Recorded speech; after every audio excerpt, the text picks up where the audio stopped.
Okay. All right, I'm going to call the meeting to order at 6:30 p.m. on February 1st. Oh, is it done? Okay. All right. So first item on the agenda is to approve the minutes of the meeting of the Board of Directors for January, no, December. 18th. Okay, December 18th, okay, 2023. Okay. Anybody have any comments, questions? No? I make a motion we approve the minutes of the meeting of December. A second. 18. Second? Okay. All in favor? Aye. Okay. Receive comments from the public. I only have one person on here that said yes, so we'll start with Dee, and if anybody else wants to make a comment, let me know. So, all right, Dee, you got 3 minutes. No, actually, I have gathered enough people that I've got about 30. You got about what? 30 minutes, not going to take me that long. Okay, I hope not, because I got a headache. These are all people that are in, I I think you might want to listen to this. Okay. Now, all of you have been elected, you are all equal, and you're all responsible to us. You are public servants. Now, to play the game, you need to know the rules. Means you need to know the water code, open meeting, open records, Robert's Rules of Order. The reason you're here is to oversee the district and fix any inadequacies. Now, this is a business. You're the bosses. The contractors are contractors. You're over the contractors. But it appears the contractors are running this district. So let me tell you a little bit about contractors. The number one priority for a contractor, themselves. Number two, their companies. If you're lucky, you're going to be 3. There may be a few people in between the business and the district. Now, I'm going to give you some examples, and I'm going to give you solutions. The first is a bookkeeper. We were paying her $2,000 a month, then she raised it to $6,000. Then it was $8,000, $4,000, $9,000. It was 1.5 years before you got another bookkeeper. There are 48 MUDs in this county. A couple of you could have divided that up, took 24 each, looked on the website, see who they're using, called them up. This way, you're going to also have contacts, because you need to know how other MUDs are being run. Now, for the 2 years, it should have only cost us $54,000 for the bookkeeper, but she invoiced for $139,000. Now, when you're talking to these other contacts in these MUDs, their income and expense statements. Find out how they're doing. Find out the size of their district, size of their plants. They're probably going to ask for yours too, so send it over. But you're going to find out more about how the districts are run in this county. Now, number 2 is the attorneys. I don't know if you're aware, but over the last 2 years, we have spent $500,000 on attorney's fees. We're a little MUD. We're not Amazon or Tesla. And why do we have 2 at every meeting? When you go into executive session, you can call the litigator. He doesn't have to be here and sit through all of this. Or he can email or text you. Now, is this going to go to a trial? How much is that going to be? Litigators know how much it's going to cost. Or is it going to be settled out of court? Are we going to end up in a wash, or are we going to end up in a hole? Now, on these violations, you ought to have a set amount for every violation, so you don't have to go through all these negotiations. Actually, what you could do is tell anybody that is charged with a violation, they're going to pay the attorney's fees. That's going to scare everybody into compliance. Now, we're losing money here. We're losing money on the violation. I've got a question. There was a letter in your packet from one attorney for this $200 violation, and he says send the check to the other attorney. Why isn't the check sent to the MUD, like all the other checks? Okay, wait, I'm not done. Okay. Now, number 3, you received false information at the last meeting. I'd like to have that corrected. The TCEQ does not charge you for a violation. What they do is they send a notice. If you don't fix it, then you pay. Now this, I'm talking about all this machete massacre that went on at Plant 3. There have been 4 previous inspections in that plant. Not one involved the bushes. But here we are, going through, cutting them down. It was what, 6 inches, 2 feet, 3 feet, how about 5 feet? What the heck was the point there? That was landscaping. There was landscaping, there was a sprinkler system put in, it was supposed to hide the view because it's right across from the gazebo. Supposed to hide it from people coming in. In addition to having those bushes destroyed, destroyed the years of growth here. But we never had any problem. And you're paying $11,000 a month for the groundskeeper. What do? They cut, they mow, they trim. Inside and outside. They take care of all this. There is no reason for that to have been destroyed. And after we had that meeting, not one of you went out and looked at it. Not even the operators. And the reason I could tell, I went near the end of the week, because I could see what a mess it was. So I took a ruler, 4 foot. And then I found the machete laying there. Now there's a machete laying there. Kids could have been out there playing because now it's so open. What if they're running around and got a machete? When you're using equipment like that, you count how much is going in and how much is going out. So a week later, I'm over there putting bird seed in the bird feeder, and I hear all this noise. Kids are yelling, screaming, laughing, really loud. I figure, okay, they're going into the park. But that noise never moved. It was always in one section. So I walked over there. And I see kids throwing things at each other, running around. The thing is, the fence is behind them. They're in the plant. Now, what the heck are they doing in the plant? I'm thinking, did they burrow under the fence? As I walked closer, I saw a truck. Then I saw a guy in there. So I figured, oh, it's bring your kids to work day. And it was just, I mean, how the heck, why would you have kids in there? They're running around, throwing things at each other. If any of them fell into any of that equipment, that's heavy metal. You don't have kids in there. Now, the subcontractors were the ones doing the machete deal, and I'm wondering if this guy was a subcontractor too.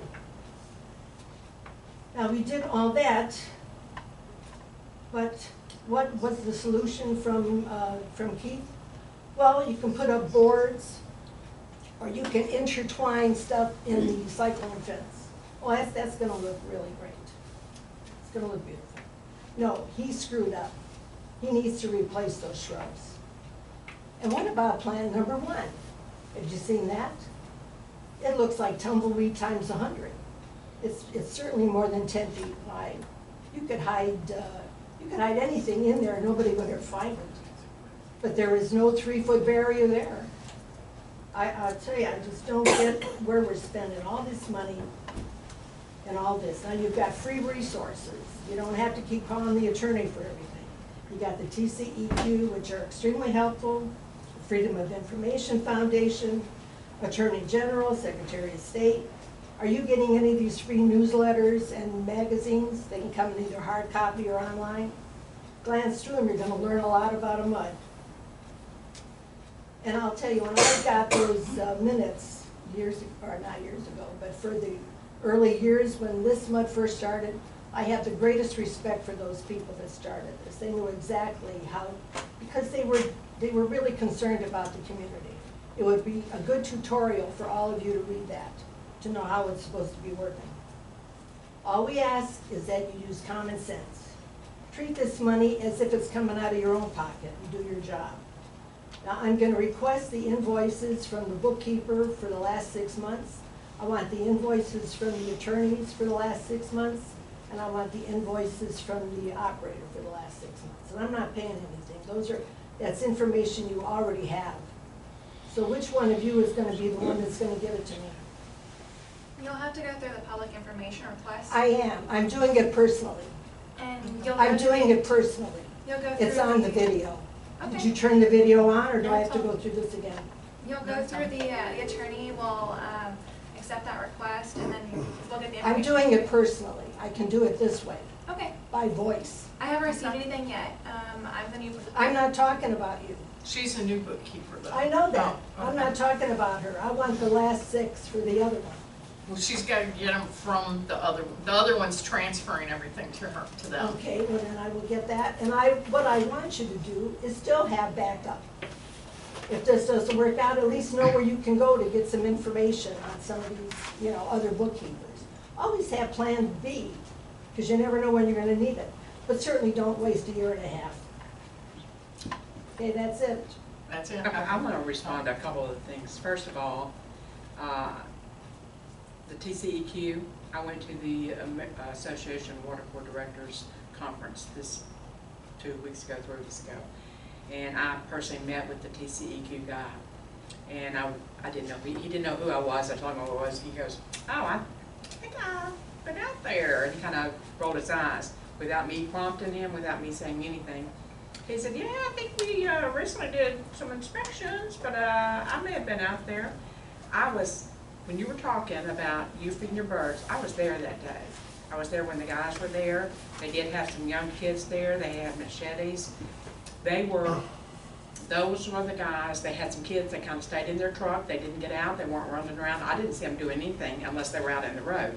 But the TCEQ guy told me personally, yeah, when we have those inspections come out, and like when my people come out, it's 3 feet in front and 3 feet in back of that fence. And he said, your fence was old and you had trees growing through it. He said that had to be cut back to keep the trees from pulling over the fence. He said, you know where your fence comes up like this and the barbed wire cuts at the top? He knew exactly what he was talking about.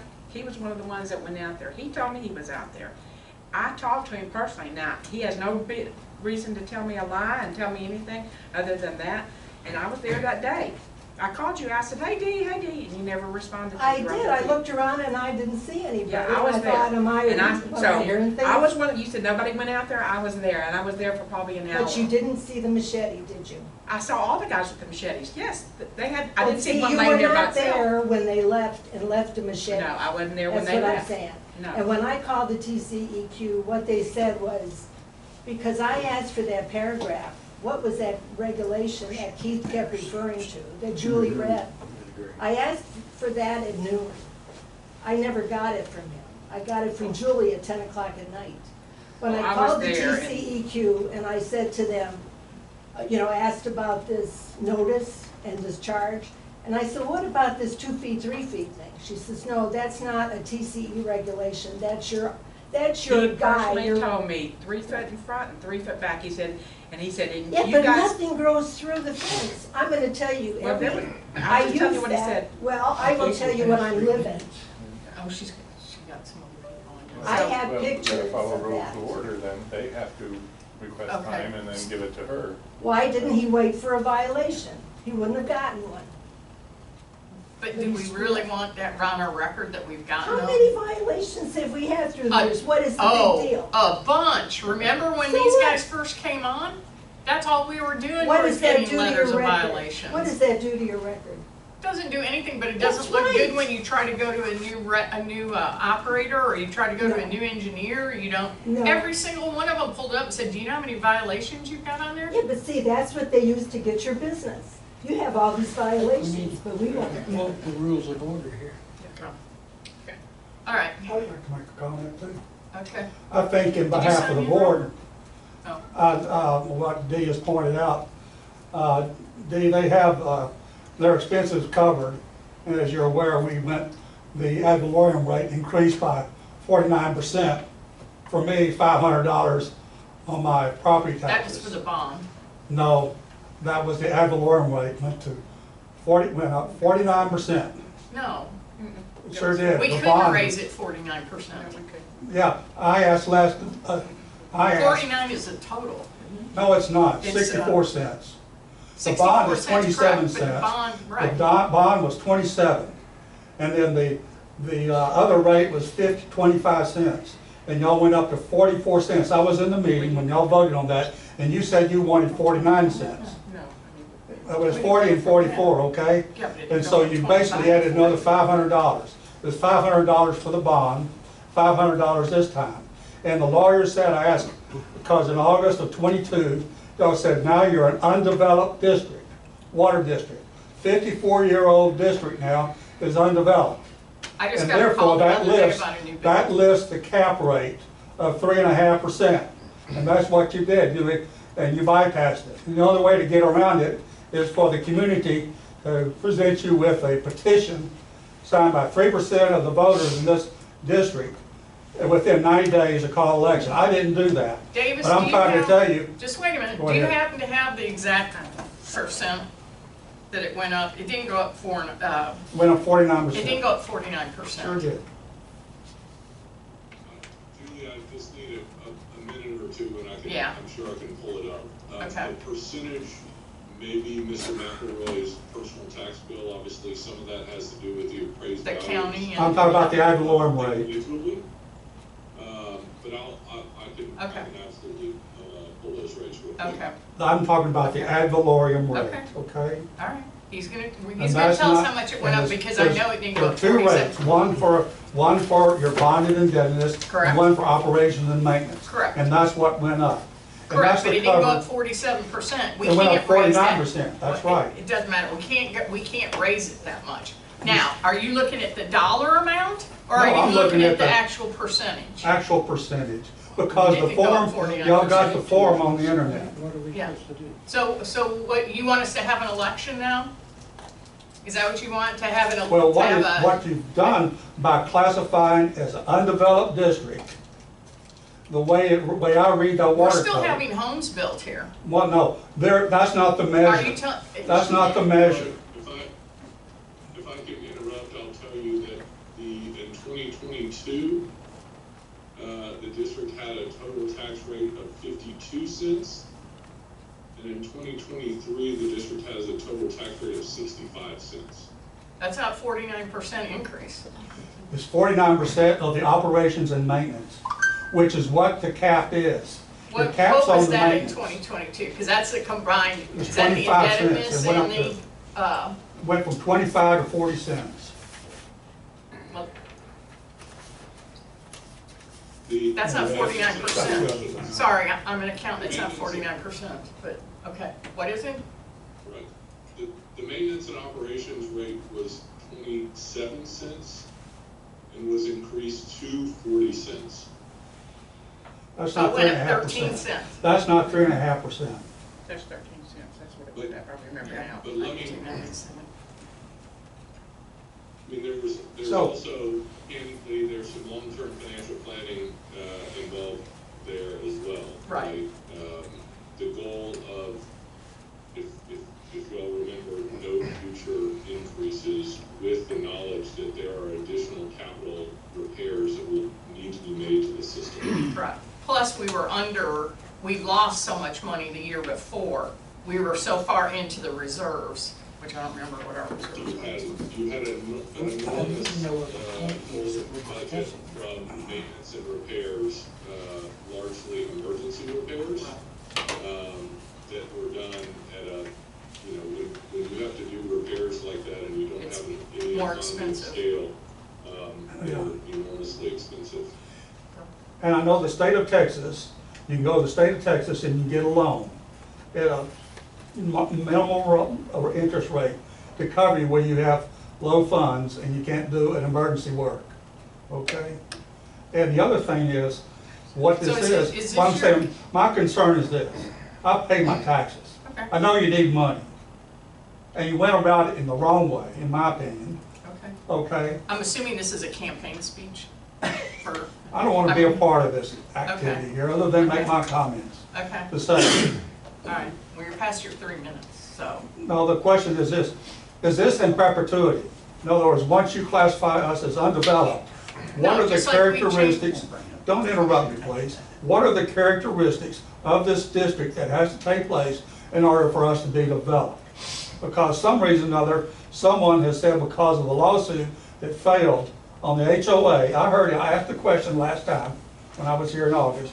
He said, well, it was because the district now, the HOA lost their lawsuit and the land that's over there for the golf course can be developed. It can't be developed. We bought it. We can't sell it to anybody. I'm talking about the country club, we have two Oh, other. you're talking about A and B. Right, A and B. I know you've already cut the legs off Ed Blackstone with $1.3 million for the buying that land. I know that.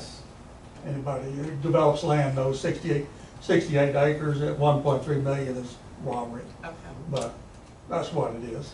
Okay, but my concern is, from this point, what are the characteristics that have to change where you take away your privilege of having undeveloped waste?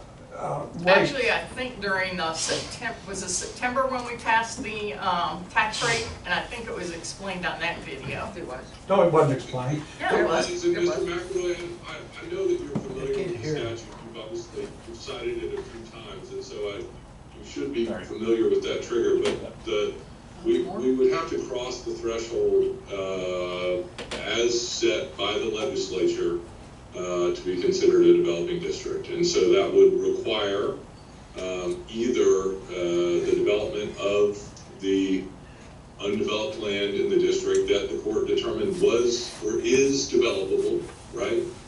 Or some use or change in that property other than development that would make it undevelopable. So those, the simple fact is that there remains undeveloped, developable property in the district, and therefore, Is there the district will remain developing.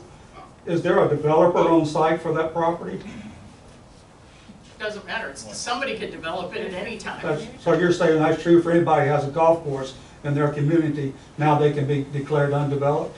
If they And can. therefore they have no privilege of having to, well, I need to talk, basically we need to talk to somebody in Austin to get the Okay. regulation changed, because that's misuse Okay. of the intent. Well, you're not The gonna get it intent- changed here at this No, point. that's right, at least Okay. you're aware. Okay. what you've done. We're good. Okay. Does anybody else? Does anybody else want to talk that's not on the list that didn't say yes? I just wanna know who's gonna be supplying me the invoices? Who what? Who's gonna be supplying me the invoices? Tiffany when she gets them. Oh, you're gonna get the attorneys? and When she the gets the everybody's? information from the Oh, okay. bookkeepers, from the current bookkeepers. This is our switch date And then today. you will still have to email the attorney for that. Right. And we pay the attorney for that, yes? Just because some complaints have been filed in the past regarding responses to open records requests, we just like to make sure that we document the responses, right? So that we have a record that the district complied. And Okay. there is a history here. I think. Not this board.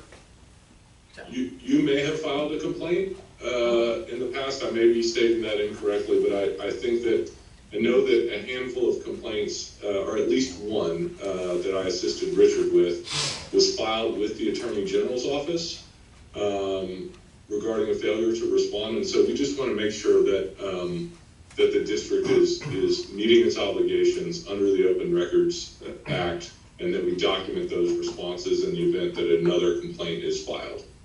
Okay, so I'll just email you the request, is that right? Yes, Okay. that'd be just fine, and you obviously have my email address. Obviously. Okay. Anybody else? The tree guy, did he want to say? Who? The guy with the tree. Oh, I don't know. Did you want to speak? He didn't put anything. Did you want to speak about the, Oh, I just say thank you for getting the tree cut down. but the as wrong fast as tree? possible. Wrong tree. I can give somebody my phone number. You can speed or accuracy. I just appreciate Yeah, somebody which one do you responded. You only get one, so. Yeah, I can give whoever is gonna call Okay. my phone number and they can text me and I can show them which tree. All right. I'll put it on the back of this paper and then I'll put it in my phone when I You get want a me to chance. tell you after the meeting or? Yeah, you can do that. That's good. Okay, cool. All right. Before we go to the next thing, I want to thank some people. During this flood, it was an amazing combination of everybody working together to get things done. Carl and I got a text this morning from somebody with kudos to MOC for being right on the spot during the freeze so that they didn't have much water loss when we had a couple of lines break. Taylor and Mario and Mike were at the wastewater treatment plant Thursday morning before the water came in, getting everything ready so that if we did flood, we did have that, we wouldn't have as many problems. And I want to thank Caney Creek, Montgomery County ESD 9, because they did all the evacuations for us. They got Mario and his guys back down to the wastewater treatment plant Friday morning, I think it was, in the high water vehicle, so they could make sure everything was okay. It was just a tremendous effort of everybody working together. So, and actually I saw all the board members out that day doing something Thursday. So I think we all came together really well. So, okay, that's it. So, number 3, violation for the operation of the motor vehicle on Charleston Park. Go ahead, Paul. Okay, Julie, yeah, so if I could talk to that one briefly. So this is, y'all maybe remember Mr. McGarry Coke that came here, it was probably a couple months ago now. And he had driven across the park and had quite an attitude at the time and did some surface damage, and he came down and gave his explanation, and the board decided to have a little mercy on him for the situation where he explained he had a hurt worker and all that stuff, and y'all fined him $200. And if you recall, he was pretty rude to Julie at the time and some others, but then he came down and said all the right things. Well, we're here tonight because, despite many attempts by me, we've not received the $200. And so, and Julie, can I ask, was there a check there at the office? No, there was not. Okay, so the last I heard, board, so you know, was that it had been mailed last Thursday, which I kept telling him, the meeting's coming up and they're gonna take action. And he kept telling, always an excuse, always a reason, and then I was told it was mailed on Thursday. Davis has not seen it, I've not seen it, and Julie has not found it there at the office. He texted me again today when I told him we still haven't received the check with another series of excuses. I thought I mailed it, I don't know what's going on, can I bring the check tomorrow? So this would be the point in time when you authorize enforcement, which means filing a suit to collect a larger fee, and of course we always ask for attorney's fees, and we make the landowners pay it, we make whoever the offending party is pay it. That happens every time. There are criminal penalties, but I don't know that we've ever done that, and I'm not suggesting that. So that's why we're here. So on the agenda is for authorization for legal action to enforce. The other option is not, to not enforce, which I don't recommend because we need to protect the park. So that's why that's on the agenda. I'm sorry to report that. And I would probably say something like, if you authorize it, let me call it one more time. I don't ask for all, normally we wouldn't do all this mercy, but the points are there. I mean, we try not to spend the money. We obviously provide a valuable service. We try not to take your money if we can avoid it. I'd say let me give him one more call, but you would authorize subject to the results of that legal action. And can I say something? I think it's important that we enforce it because Thursday I got 2 texts from people that wanted to start parking on Charleston. And they just wanted a group of people to be able to park on Charleston, let me put it that way. And I told them no, because it was a park and I didn't want it ruined. And if we start letting one person do it, then we're gonna have 50 doing it, and then we're gonna have everybody doing it. No, we've got those 16 parking spaces, can't they use that? The 16 parking spaces at the country club were full. So I went through there, what was that, about 9 o'clock Thursday night? Because I had talked to Chief That was Flanley. at the flood stuff, yeah. Yeah, I had talked to Chief But Flanley. normally it's not full. Correct, and I told them that, but then when I went through there at 9 o'clock that night, they were all full because a bunch of the people that had been evacuated from Brandon were planning on sleeping in their cars there that night. They had their dogs tied to their bumper. They were literally in their cars getting ready to go to sleep because they had nowhere to go. Well, I So, didn't mean to divert you. no, but I'm just saying it. That was my first suggestion. Yeah. But yes, they were completely full. I wanted to make a statement on part of this. Yeah, we charged him $200, and since then, our attorney's fees for that have been $687. If we give him another chance and Paul writes him another letter, that attorney's fees is going to go up and up and up. Yep. I suggest in the future that if we have any issues like this, before us taking it to an attorney and spending $1,000, $2,000 like we did maybe on Natchez or somewhere else, that we talk among, we have a meeting, we bring it to the meeting, and we try to figure out what we're gonna do, and I think we should have, whatever funds we have, we should have, it's gonna be we should have a B or C type fine. 1,000, 2,000, 5,000, plus attorney's fees. I think a set fee is Plus attorney's perfect. fees. Yep. Because we're losing money every time we do this, and if we, I don't think we should go willy-nilly into, you know, taking everything to the attorneys. We should talk about it before we take it to attorneys to see how much it's gonna be. Well, we can't talk about it before, No, because but we have to. At a meeting, Yeah, well, we did, we went in executive session and talked about his. but But the attorney was already involved, acting on and it. it was already. We were already He being had billed. Well, he had already called in. sent them a letter, Yeah. We correct. get billed So- for that.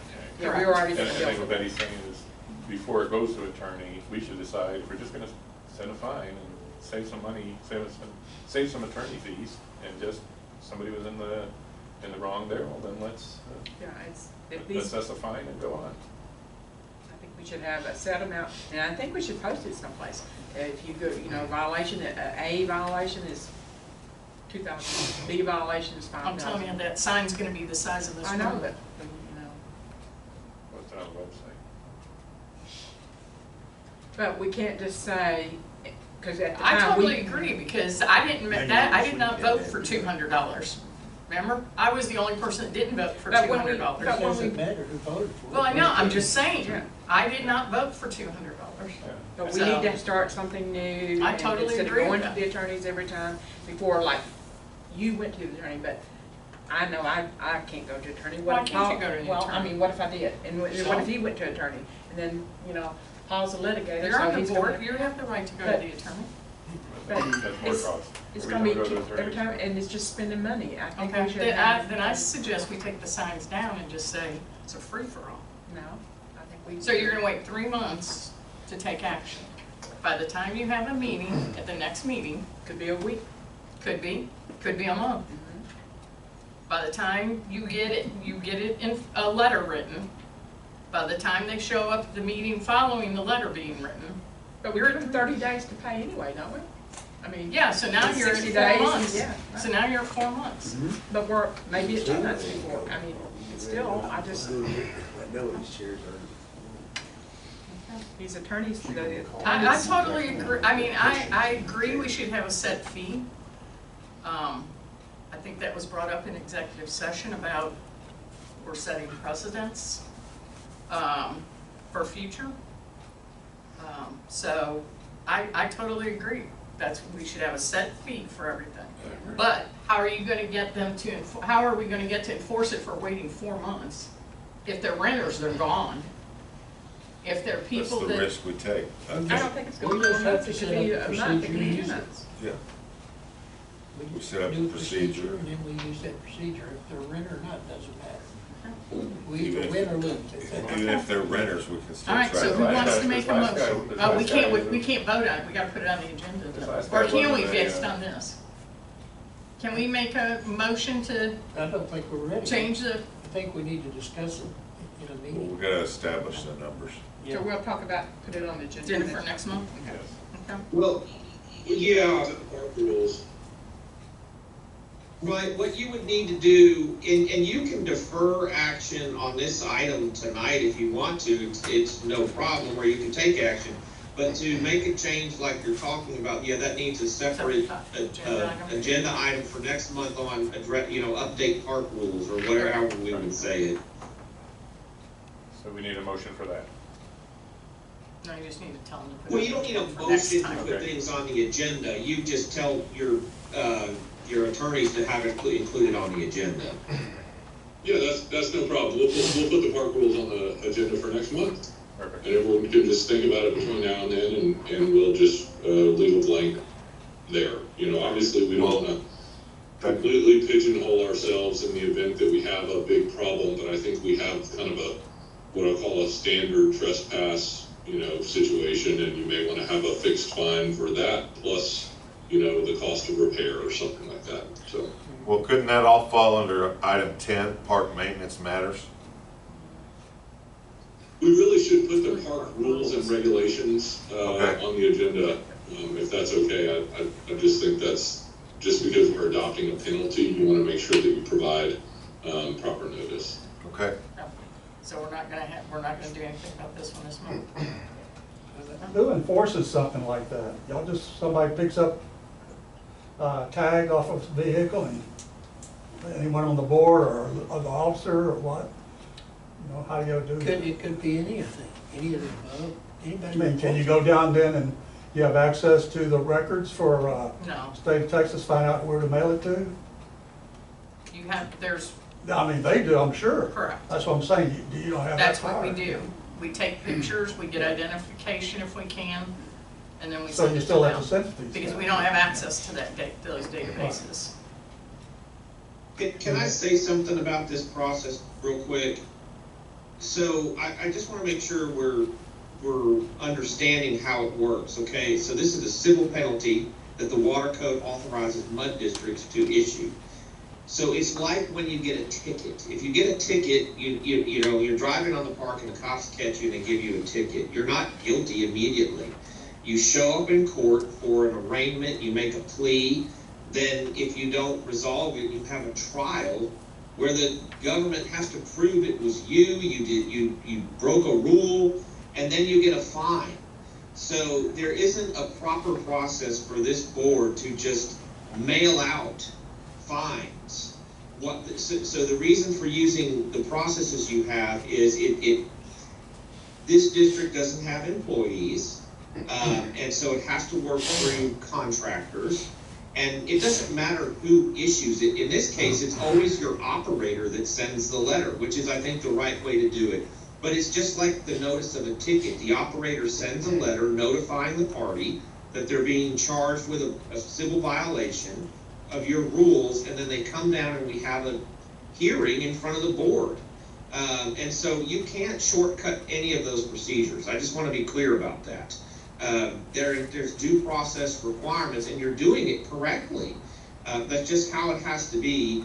And what I'm hearing is just some thought that the fines need to be higher. I will tell you, the fines have always covered the attorney's fees until this realistic results, because everyone heard Mr. McGarry Cook and felt real bad for him, and it's fine. And then the board decided it would be a $200 fine.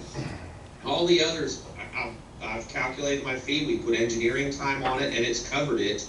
But I do think it's probably smart to have a base fee that the world's on notice about, and that will also shorten the deliberations. They come in, if it's proven they did it, here's your $1,000 or whatever it is. So I just wanted to point that out, that there's a procedure you have to follow, and we don't want to shortcut it because it has to provide due process. So what's the plan? I guess Put we're it on the tabling it agenda. for next month. Put it on the agenda for next Well, month. I'd like to make a comment that if, I'm assuming there will be additional conversation with him, is that correct? I think he needs to be appraised of the fact that we fully intend to recoup He has- attorney fees if in fact he doesn't get this taken care of.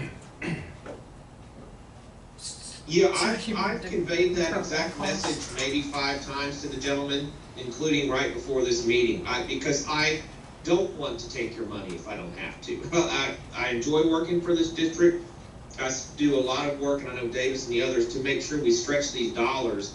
So I've told him repeatedly, you're gonna get an enforcement lawsuit if you don't pay. Okay. And we are where we are. I can't make him pay. Well, the good thing about this one is we have another meeting coming up in about 2 weeks, 2 to 3 weeks. Okay, so I guess put it on the agenda. Just defer it. So, but to go So back go- to and- this issue now, you still have a question of what you should do going forward, right? Well, Yeah, if the board can take action tonight or not, but the issue is you issued a violation, a $200 penalty that's been outstanding for almost 3 months now. He's not paid it, and I see no belief that he's gonna pay it. He tells me again today, I swear I mailed it. It's about the 5th time I've got a communication like that from this gentleman. He says, I'll bring it by the office tomorrow, please just give me one more. That's what he's told me. If you wanna give him till tomorrow and then authorize us to pursue it, that would be fine. But again, it's the $200 is what we would be getting tomorrow. not including the attorney's fees. Can we go beyond the $200 now? If we have to do.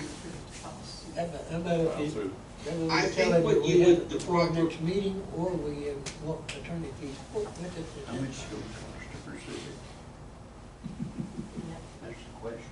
I didn't hear that, I'm sorry. If that, I couldn't make out what you said there, Tom. No, just basically, if he has his paid before the next meeting, then we'll take that. Otherwise, we'll put the attorney fees on it after that, basically enforce it. I wouldn't say next meeting though, I would say The next meeting, next right day under or the next. next 3 Yeah, weeks. it's Oh, set a been time this frame. long, yeah. Yeah, set a time frame. We got it maybe shorter. Friday. Yeah. That's Friday's Tomorrow. Yep, tomorrow. Yeah, like I said, he mailed it a week ago. Yeah, I think Yeah. tomorrow's it, if he doesn't. So what do you want him to do if you don't have it by tomorrow? Then the next step is enforcement, right? Yep.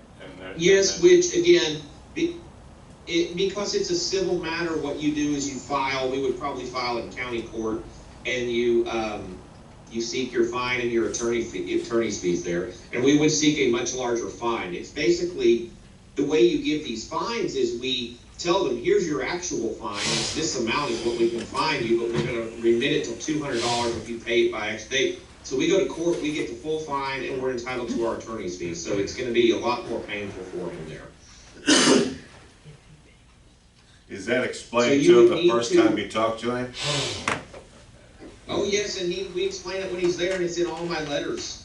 I mean, it just is what it is. He just didn't ever do anything. And, you know, this behavior is consistent with the behavior he demonstrated in the field. The only thing that's not consistent with it was the comments during the board meeting that convinced us all that he didn't mean to do it. And so if what I'm hearing is what you want to do, then what you would do is have a motion, a second, and a vote to give the gentleman until, you know, I would say close of business tomorrow or Monday, whatever you want to say, failing which you are authorizing legal enforcement.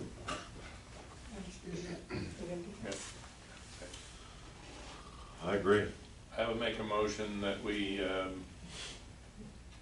move to enforcement if the plaintiff, I guess, is, or defendant, I guess, does not provide the fine by close of business on Monday.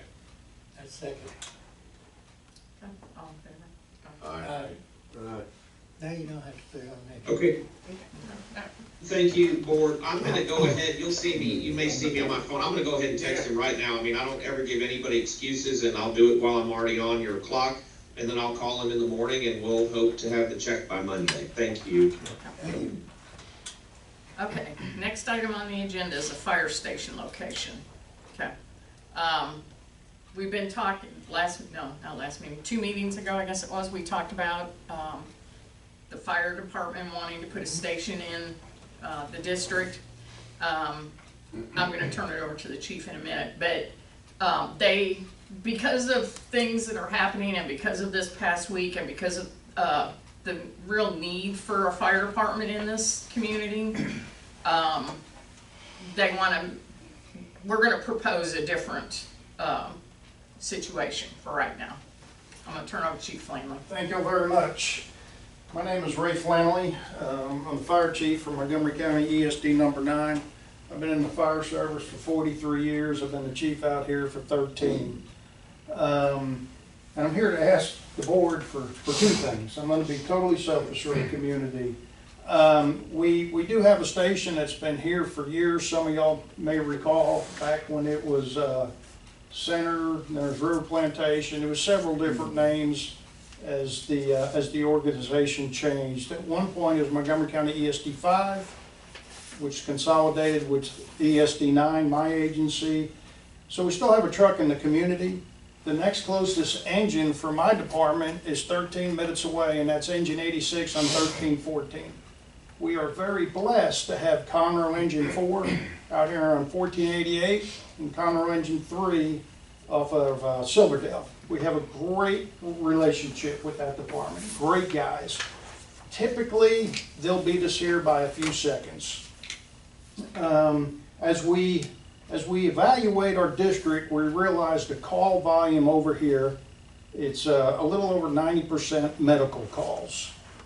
And we want to have a place in the community. We are the poorest fully paid fire department in Montgomery County. So with that being said, we talked about asking the board to give us some property in years down the road, 5 to 7 years, to build a station out here on the old golf course. Recently, we came over here and toured this facility. So we would like to ask the board 2 favors. We want to borrow your building. We need to make a few modifications, but I feel for the time being, this building would be an excellent facility for us. We'd staff it with a tanker, 2 full-time firefighters. We'd have to make some modifications, which I have some copies of, and get the land for later down the road. And I'm not too greedy. I only want to borrow your building for about 10 years. But as you know, we're in the community a lot. We do an excellent job. I'm very proud of our firefighters. We have a very small turnover rate. You know, historically, the fire service argues with the management about uniforms. This uniform I'm wearing, I had 0 input in. The firefighters designed everything, including the badge. So that's the type of organization that's responding to you as our customer. So there are some modifications that we'd have to do to the building. The main thing is the concrete out here, getting trucks up in the building. But I think it'd be a good fit for the organization. I think it'd be a good fit for the community, and I think it'd be a good fit for this board. You were here during the recent flood. Yes, sir. So this was kind of landlocked. How would you handle that during flooding? We'd already be in here. We have several high water vehicles, which at Harvey we had 0 water equipment. Now we have a 2.5 ton, we have a 5 ton, we have jet skis, we have 4 Zodiac rubber boats, and we have an evacuation boat. Getting in is not the problem. Staying in is the problem. When things get quiet and we go back out, that's when someone calls 911. It takes us a little time to get back. So if we're already here, it wouldn't be an issue. All the guys are swift water trained. They're boat operators. We truly ramped up because of the San Jacinto River. My best friend is the fire chief over on the other side of the county, and he'll call and say, hey, they just opened the floodgates, get ready. And that's usually when our day starts going south. So on events like this, we know ahead of time and we can plan accordingly. Again, most of the calls are medical calls, and we need to be here for that. So, I agree with that, because there's a lot of older people in River Foundation, and I see you out here a lot with the emergency for medical calls. And I think every minute counts for these older people when they're having a heart attack or whatever they're having, the reasons. I think it would definitely be a benefit and to the community to have you out here. I think it would be a great thing for rescues when they're out here. I think just having your presence here would have a lot of people's ease of mind. I think would be a great asset to the community. So are the ISO ratings based on the first truck that gets here, or the first truck from our district that gets here? No, the ISO is changing your insurance service office. So when you buy a house and you renew your homeowner's insurance, they contact your insurance agent will contact the ISO or the state fire marshal. They have that information, and they'll tell you what they call the protective class of the local fire department. And there's 5 big categories that grade each fire department. Currently, we're in ISO class 3. We cannot do any better for a residential community.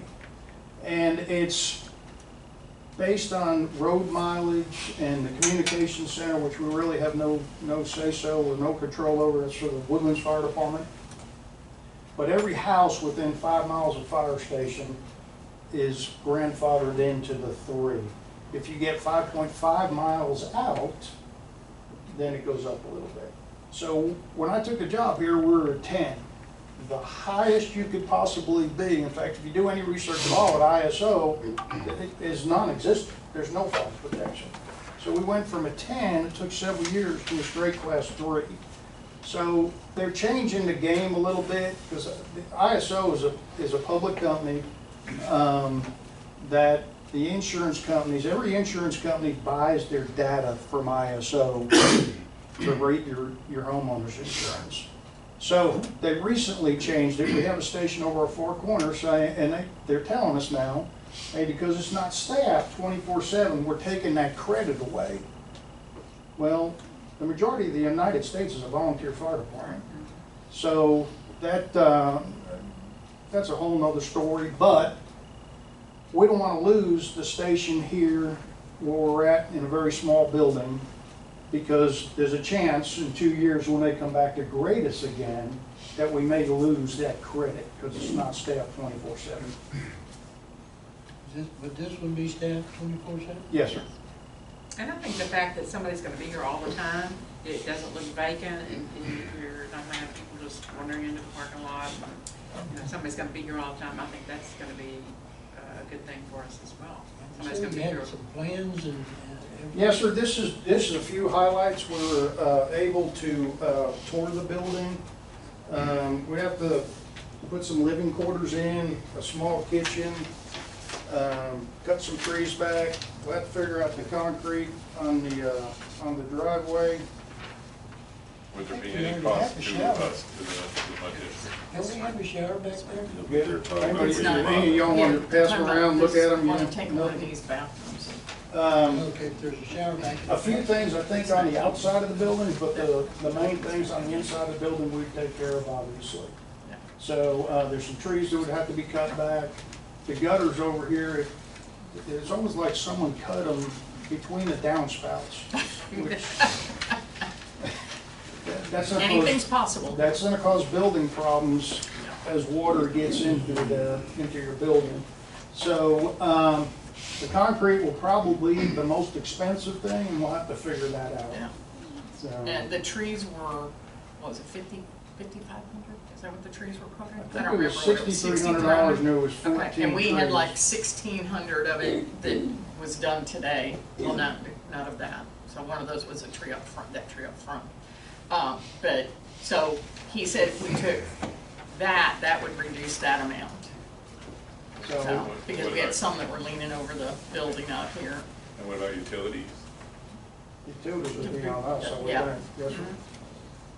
And we would still have access to this, so, If we have a restroom out here, so Right. if we could maybe even close off this whole section here, yeah, and just where that everything door else, is. where that door is, everything else there The would way be it yours. was and it's- designed is that door could be changed, locked, and then this door and that door, different access. And so we wouldn't ever have to go back through that section, y'all wouldn't even be able to come over here. We might want to go over there. Flamer are pretty good cooks. Yeah, yeah. If I start smelling it, I'll be over there. Except for this one. I'm fortunate through my career, I always had a good driver that could cook. I don't see why that would be separate. This is too much detail. Are We could there- use this for meetings. Are there any costs that we're gonna incur from some of this, or But- what's the story with that? What he just said, the trees, some of the trees, and apparently some Concrete gutters work, on the right? side.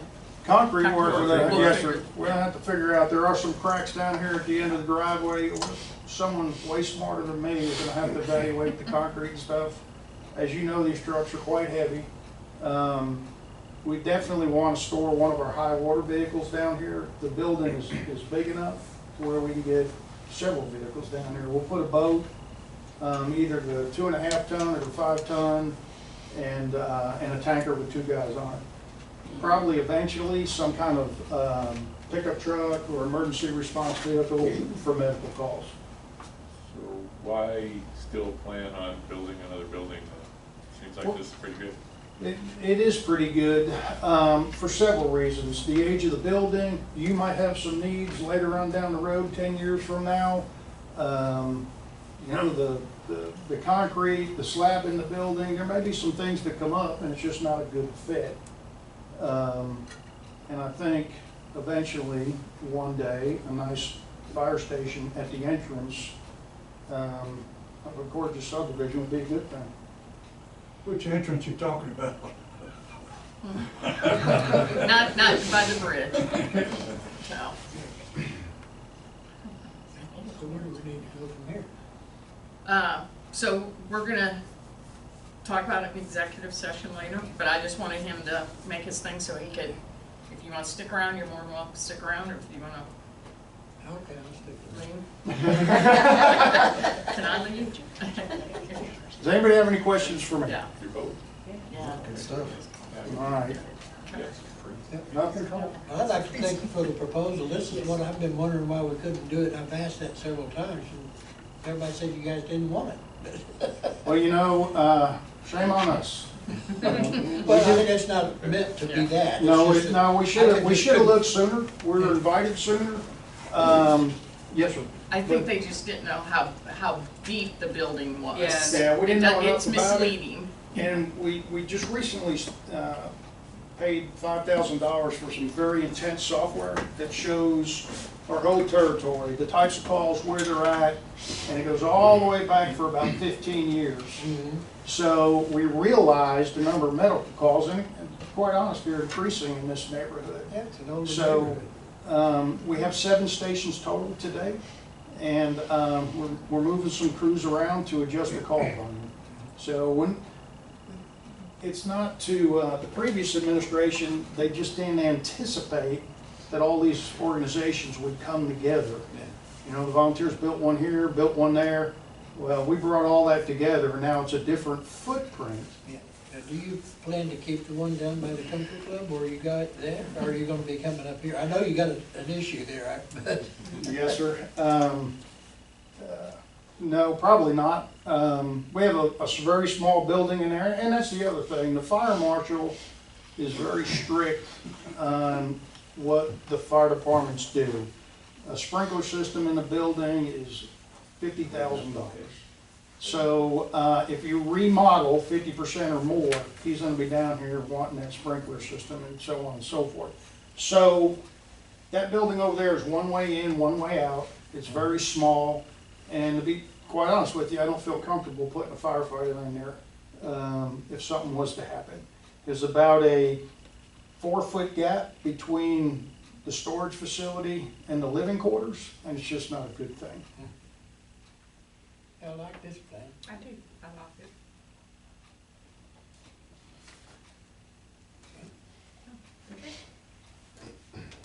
We get to come to dinner too sometimes, right? Absolutely. Absolutely. So, Well, you Gotta know, leave that door there. call ahead and see if it's something you like. or go to their board meetings, they always have, you know. Yeah, that's true. How soon are you guys planning on doing it? If we can approve this, how soon you want to do it? We'd like to be in here by July 1st, which is a push, because like I said, we gotta do some You got quite a remodeling. bit of remodeling to do. Yes, sir. Yeah, that's probably aggressive. Pretty good. I'm not You're one determined. I'm not one to drag my feet. So anyway, Will we be able to vote on whatever proposal comes out of the executive? Will you be able to vote, or? Will we be able, in other words, whatever y'all propose out of the executive committee? No. No, Will be- we vote. Okay, We will but we won't have any say on this. Well, yeah, you can. You had people have their say tonight. It's kind of a lot at one time to digest, don't you think? Till we Well, can- we've actually been talking about I understand them that, building but- another station for a while, so. Okay, I understand that. Yeah. I mean, it'd be nice that we can kind of like understand exactly what's gonna go on. Now's your chance. I mean, we What's- understand there's trees and there's the concrete, but you say something about we're gonna give them land or something? No, Okay, we will That's a probably different enter way. into a long-term lease with them or Okay. something like that. Let me take Yeah. a minute.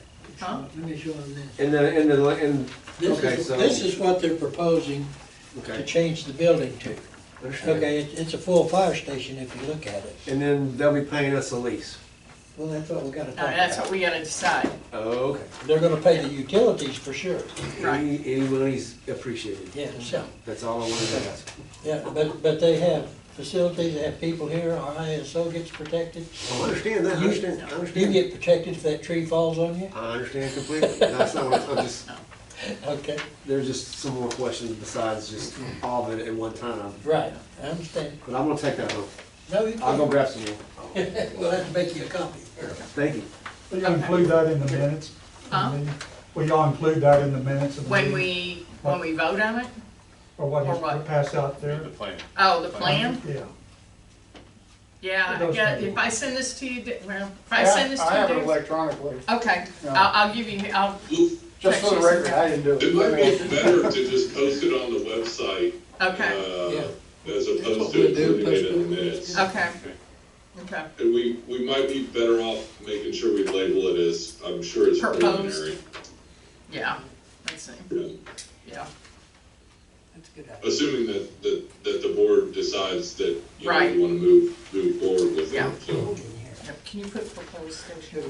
Absolutely. I'll send it to you tomorrow. Okay. You want me to, I'm gonna say we need to there you go. or- It's up, whatever you wanna do, so, we can talk about it, executive session, we always do at the end, so we can talk about it and I can let you know tomorrow or whatever. Perfect. Okay. Thank you all very much. Thank you. Thank you. Thanks, very tell the much. guys thank Oh, you for what they absolutely. did. I will tell them. Appreciate it. Yeah, so, And candidly, just so everybody's clear, I think at this point, we're talking, you know, thumbs up, thumbs down, right? And then next month, we would have or next Details. meeting, which is only in a couple of weeks, we would actually hopefully have a document for Right. y'all to be ready to consider, so. correct. Yeah, do we even, I think we're This gonna is talk the about, first do time we we've even gotten move a formal forward with it? proposal. Or are we shooting it down before, yeah. Yep, okay. All right, number 5, financial and bookkeeping matters, bookkeeper's report. Okay, I had a chance this time to go over the bookkeeper's report in detail, because I was signing the checks. We were, you know, We have plenty of time to send. plenty of time to sign them this time. And so I kind of went, after I went to the meeting too, with the water board directors and talked to some of them about how their bookkeepers work and how their reports go and what they question about. And so I did a spreadsheet, and it was just a spreadsheet of our 4 largest contractors. It had the engineer's report, it had Paul's charges, it had Smith Murdoch's charges, and it had MOC's charges. And I put in here from January through December, because I had the December bookkeeping report then, and I also looked at all the invoices at that time. And going back through all the bookkeepers' reports and looking at what our budget is for 2023 and what our budget is now, we're way over on our budgets for the, just typically for the engineers. I guess I didn't realize that we had a general operating fund, checks go out, the capital improvements checks, the sewer treatment plant, and the joint drainage fund checks go out. And just, I wanted to see, to my knowledge, what we've paid for the last year. And for including this December's bills for Taylor's group, we have paid a grand total of $615,325. To me, that seemed quite a bit, but in looking against the budget, I think we were way off on our budget. We had to be off on our budget. On our budget and everything. Because on the, just for an example, our, on the general operating fund, our 2023 budget was $62,000. As of the end of September, we were at $80,000. So we were $18,000 over our budget there. On the CPF, the Capital Improvements Fund, we didn't have a budget for that. So just real quick on the CPF, the budget is what we put in the bond funds for engineering. Okay. That's related to those fees. Okay, so that was $218,000 just for that through September. That was January through September. For the sewer treatment plant, our budget was $10,000, and we got $33,000. So that was $23,000 over our budget just for that. Then we had no budget at all for the joint drainage fund, but there were some months it wasn't a whole lot, but, the joint drainage fund, year-to-date, as of September, was $10,000. Already though, from October, November, December, and January, we've got $23,000 in the joint drainage fund, charges for the engineers. And I can tell you, the budget was not even close to being realistic. Look what they had for the bookkeeping fees for the budget, look Yeah, what they actually were. yeah, the bookkeeping. And they did the budget. Yeah, it was a lot. So, we didn't have a, And one of those things on, we got a lot of questions from the auditor as far as where those things categorically sit. okay. I think a lot of them were miscategorized, a lot more should have been CPF versus. Yeah, it took me a while to figure out which was one. Yeah. MOC, I couldn't figure out MOC's budget, so I didn't even go through theirs. Because there's so many, Well, we've so many also had so different many categories. emergencies, too, Yeah, and there's a lot of for both of emergencies. them. But given MOC, for example, from January through the end of September, 480,000. For the general operating fund, for the sewer treatment plant, it's $167,000. And the total of those two, just January through September, 648,000. But you need to go deeper and look at their invoices. I'm not telling you, but you need to actually get the invoices So- from Keith that I get every month. Is this And look only at how much of it's engineering? Are we repairs. specifically speaking of engineering? No, this is, now we're talking about MOC. Yeah, Oh, that's an I'm sorry. operator. This is one thing I did want to bring up in the meeting, that when we're given the bookkeeper's report, they bring it to us the day of the meeting. We have all these checks, we look over this during our meeting, and then we sign the checks during our meeting, and then we give them to them, we never see the invoices. So, one of the things I learned when I was at the Association of the Water Board Directors is that maybe the week before, the bookkeeper can give us a report, and somebody on our board, which I can volunteer if I need to go over every invoice and kind of look at it and see what it is, See, I because. do that with MOCs every Okay. month. Okay, I get so it, if and you I can look do at it, because you know what you're looking for. But we have no way of, the rest of us board members have no way of looking at the Paul's bill or your bill or anybody's bill until we're there, and we can't look at it during the meeting and make a snap judgment as not to sign it. So what I'm thinking, what I'm wanting to do is try to get a little bit more detail because after talking to 4 different MUDs at that association meeting, you know, we need to start looking at attorney's cost, where we can cut, where we can cut things. That's why I asked about this other thing a while ago. I think the Smith Murdals, they were below budget almost every time, so we didn't have hardly anything. Theirs was warranted, but even things, small things as to prepare for the meeting. You know, they charge us $500 or $1,000 just to get ready to come to the meeting tonight. Do we need both attorneys at every meeting?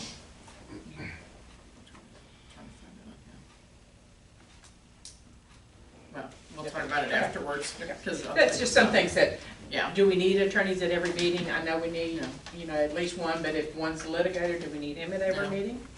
Well, right now he's got, I don't know. Yeah. So, anyway, Something I wanted to we bring got up. stuff we need to talk about. Is there a receivable there for Tackus? I've looked That's at a it. lot, that's a, Has that been solved, or you don't know where it's standing as far as that? That's one thing I, Well, a lot We of Paul's talked about- was for Tackus, Yeah. and a majority of his was Tackus. Because we could look through his invoice and you can see Tackus. I mean, So- not, for that amount of money, it seems like there should be an accounts receivable on your books there to reflect that you're collecting against that. And, we're not collecting it. It's probably gonna end up going to court. well, it's still, It's not a receivable till you get a judgment. okay. That's So the majority accounting. of his was for But it's not, Tackus, and You can't just guess at how much they're gonna award you in a judgment. well, you know how much they billed you, right? Well, Or you billed them, I guess. We know how much we So billed that's them. what's been Correct. Well, billed and not collected. yes, kind of, sort of. We didn't So bill them. uncollected debt, And we haven't technically billed them. We gave them an amount of damages. anyway, that's one. It's not a receivable yet till you get a To be able judgment. to get a handle on the number, I We think know is what the really- number is. It's not in your document, I don't think. Accounting wise, it would never be on here until you have something, But you spend money. And that's in our payable, that's in the Okay, budget so for the for attorney's that fees. payable, then on the payable side, show payable associated with work. It's been paid.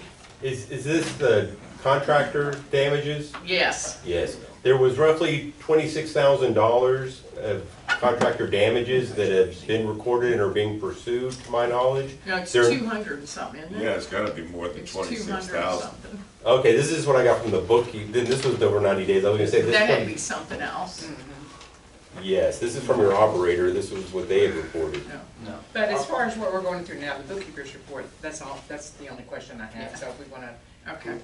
if anybody else has any questions on the bookkeeper's report. Okay. And going forward, so I haven't received any of the books yet for any, I haven't seen anything at all yet, so, we'll be cutting it pretty short between now and the next meeting, and I will be preparing for that. Good. But I can scan all of the invoices to you guys, y'all can receive it via email if you prefer. Oh, that'd be perfect. And I can do that a week in advance, I can do that on the Monday before the meeting, whichever you'd like, Oh, and I that'd can be also great. have the bookkeeping report prepared with it, so you see the scans of all the invoices, the bookkeeping report, and you get that ahead of time, and then we can work out something, if you still want the checks ahead of time, so that you're not here in the meeting, we can, if you're not doing it, then we can do that. As long as we have I think the invoices ahead of time, and Yeah. you can bring the checks that night, we can sign them that night and go away, as long as we know what the invoices, but we never see the invoices until that night, and Yeah, that's just we- something. Just to keep, can you put them all, have Diana Yes. put them all I on the wrote it out things here. and get your, Reporting invoice. yep, there you go. I also plan on going over the bookkeeping report, and y'all, if you don't want me to in the future, we can kind of cut it. I like showing you guys what's going on, so in my bookkeeping report, I will go over it with you, and it may take a little extra time in the beginning, so you can understand what's going on, but I want y'all to see it I and like that. understand that. Thank you. Yeah, the physical signing of the checks isn't the issue. I think the issue is reviewing the invoices that are attached to each check. I can scan all those to you ahead of time. Great. Okay. Betty, how much did you say we were over on budget? Oh, what? How Which much one? did you say the budget was over? That was last year's budget. That was the last year's budget, we haven't gone to this year's yet. No, but last year's budget, how much were we over? Oh, at the end total, at the Yeah, end, like it was like December 130 something, 140 something. All right, now, if I recall properly, and I'm not up to par tonight, but like, wasn't it last year, or the year before, we were over budget by a significant sum of money? So Last year. what's going on, who's keeping the books here? I mean, you know, like, let's simplify it with your house. I know I have my fixed expenditures, and you have your variable, and then you got your bite in the butt issues that you have to put a We had a slush ton fund. of bite you in the butts. Yeah, so that's, emergencies. I guess what We I'm did. asking is how are we getting that much over budget? I mean, you know that you're always gonna have things come up, but like, that's kind of a way lot of money. Well, Where's it honestly, coming from? I can tell, well, I might as well put it out there. I'll tell you, the bookkeeper did the budget. Yeah, They budgeted themselves at $2,500 a month, and they charge us $9,000 a month. what the hell is she doing? That's why I did this year's budget, That's why we have a new accountant.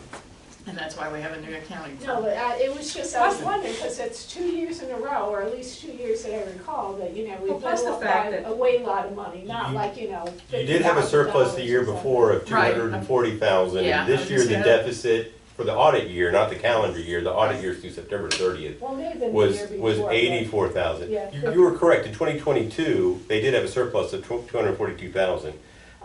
This is, I audit over 100 water districts a year. The biggest determinant of your expenses and your revenue is whether it's a wet or dry year. I mean, if you Right. can predict the weather, you can predict what your revenues are gonna, and I think that your other bookkeeper probably set a budget at the beginning of the year, then they changed their rates, and they're not thinking of going back and readjusting or Right. reassessing your budget. They just stick with what they put in at the beginning of the year. Right. There was a special revenue fund budget for 2023. I don't know if I heard that there wasn't one, there was one. And I think that was the first year that you had done a budget for the special revenue fund. And Correct. typically, they stick their finger in the air and kind of Guess. guess, and then they use, they use the prior year's totals Right. for the next year's budget. But if you had a lot of rain that year and the next year's a dry year, you're gonna have more revenues and more expenses because it's a dry year than it being a wet year. So Well, that's it, why you would kind of, in your head, calculate how much should I put away in case of an emergency type thing.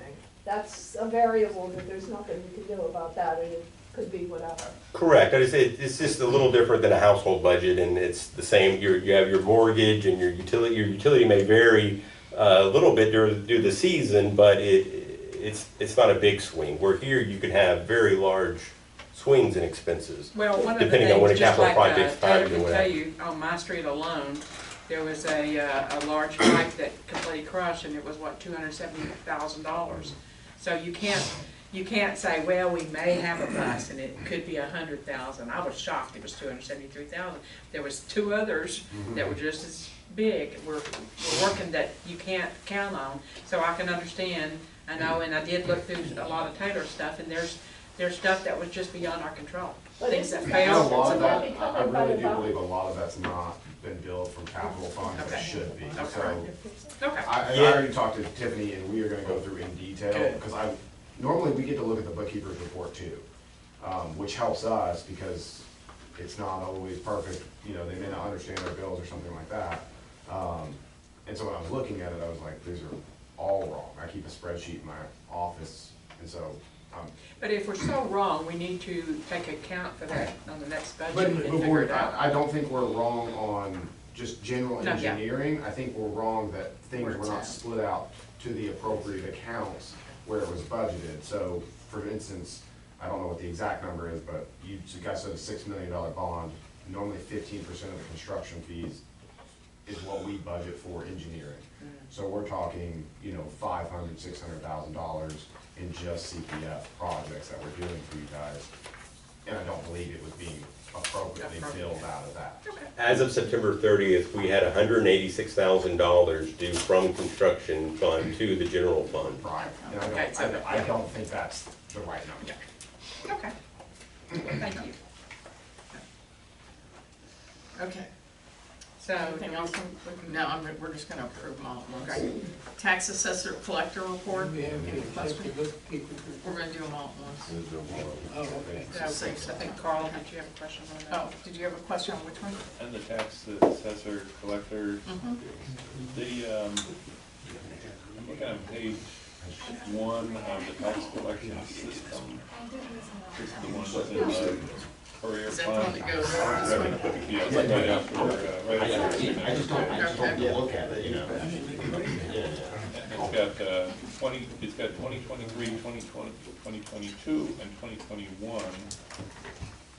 And it's got, for 2021, levy paid $79. 2022, levy paid 1,000. So those are people that are behind on their property taxes when they pay them. That's what's behind? That's what they pay. Yeah. That's right, Carl, those taxes don't go away, and so when those amounts are collected, they show up on the report. Right. So you'll always see some older taxes like that continue to kind of trickle in. Yeah. So what does levy paid mean? It's usually what's paid to the attorneys and the accountants, or the attorneys and the accountants. Because 2023 is $758,000. Correct, that's what. Levy paid is how much you have collected, Here on this. Okay. So or has been collected by the tax office. Okay, should 2022 be more? Should it should all be collected? The way Montgomery County. Not everybody pays their taxes. The way they're reflected in these reports, they don't show the entire levy for the prior year. They show like the remaining collectible amount, and so it's a little bit confusing.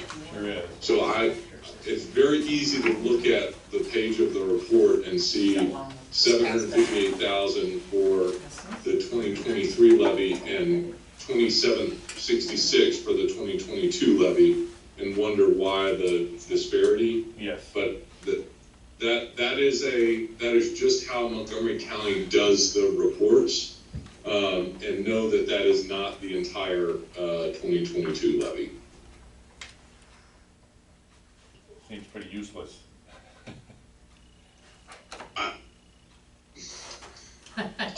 Montgomery County, your collection rates have always been high. The cost is low. I think the way that report is done is a little bit confusing, but our experience otherwise with the tax office has been very good, so.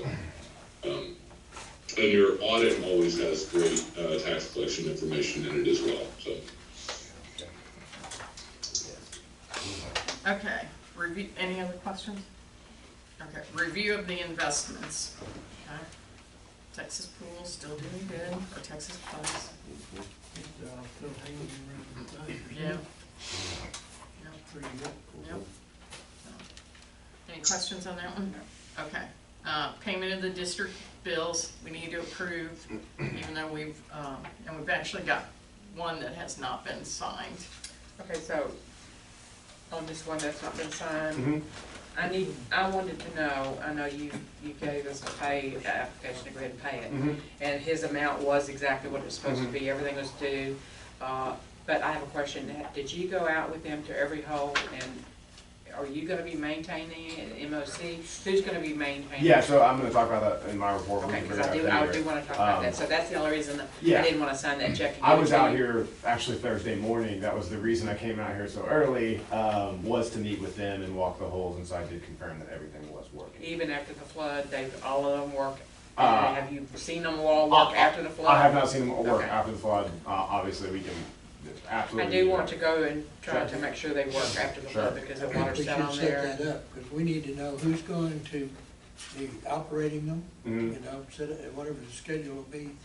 I wanna know how they're powered. You said one time they were, You solar said they were powered, solar powered, but but I they haven't still. seen any solar Mhm. stations. We can talk about that. Okay. But I'd like, before we pay that thing, I'd like to make sure everything's Me too. ready and working. Yes, he's gonna talk about it. Okay. And we need to know how we're going, how to work. Yeah, absolutely. Yeah. I came prepared. Yeah, yeah, all right, okay. So- So, is there a motion to accept the bookkeeper's report, the financial reports, and, I make a motion, we accept the bookkeeper's report, the tax assessor's report, the review of the investments, and the payment of bills. Okay. A second. all in favor? Aye. Okay, Mark, audit report. Oh, yes, Oh, thank your you. turn. Would you, is there a better place for me to stand, or be, okay. Wherever you want us, Where he's doing that, but Yeah, that's good. ever to see you. Good to see you all again.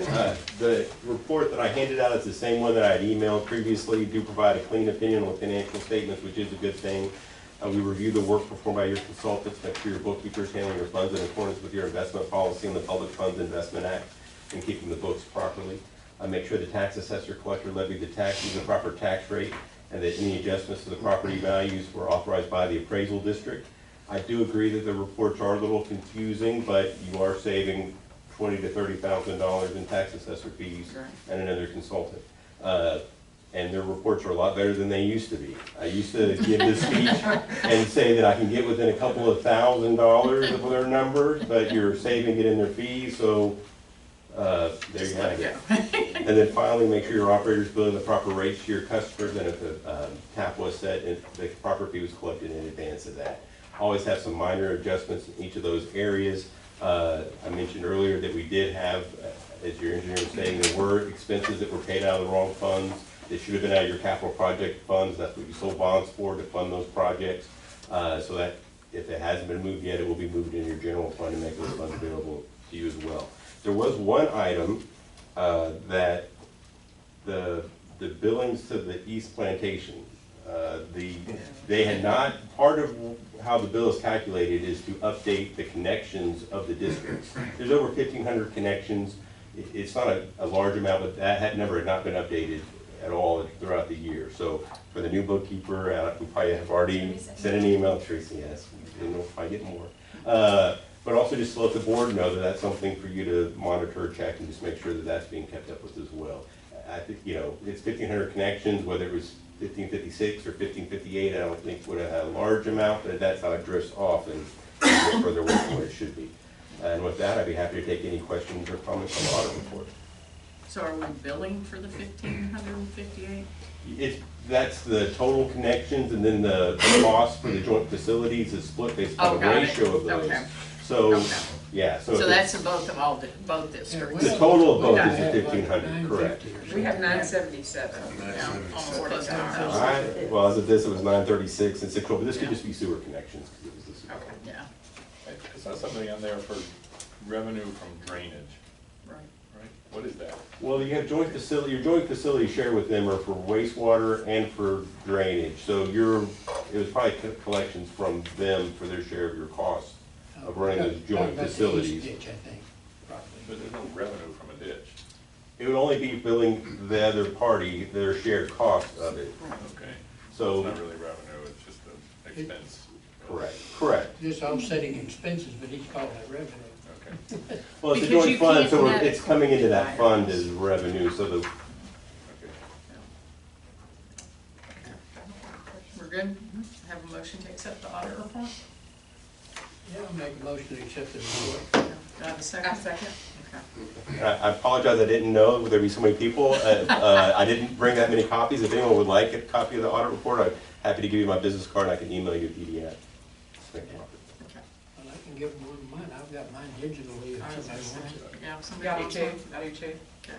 Do you, did he And make? we post them all on the website as well, so when they're finalized. You guys hear that? It's on the website, we have some up here that we can share if you want.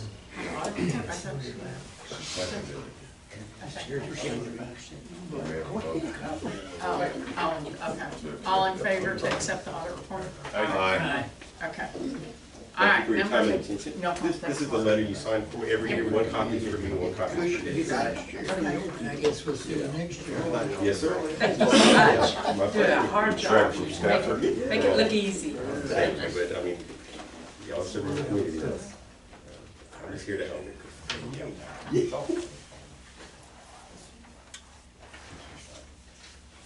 But there were two that little. Huh? Did I miss it? I got No. that one.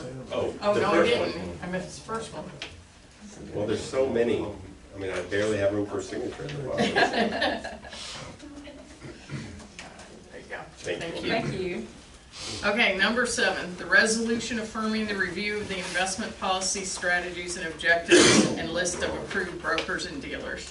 You gonna make it, Bruce? Okay, the Public Funds Investment Act requires that you have an investment policy and that you review it on an annual basis. I will tell you that your policy tracks the limitations of the Public Funds Investment Act.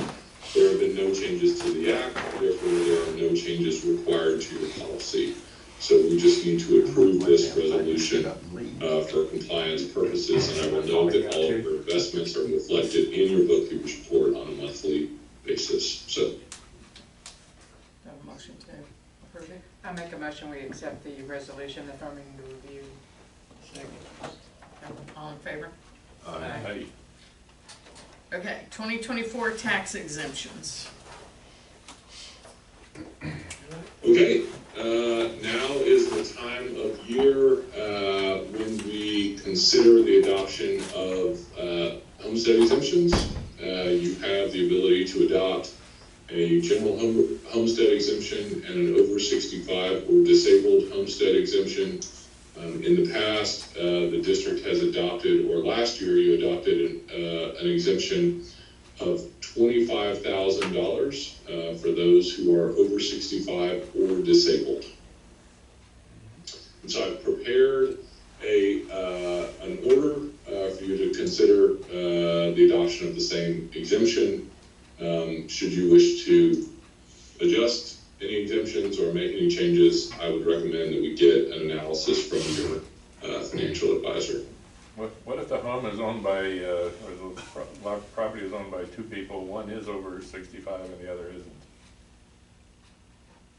I will tell you, Carl, that the appraisal district is tasked with making a determination as to whether or not the property qualifies for an over 65 or disabled exemption. So if it is a homestead and it is owned by a person who is over 65 or disabled, my understanding is that it qualifies. If you have, two spouses, one of them is 66 and one of them is 63. My understanding is that it applies, but we would need to, confirm that with the appraisal district.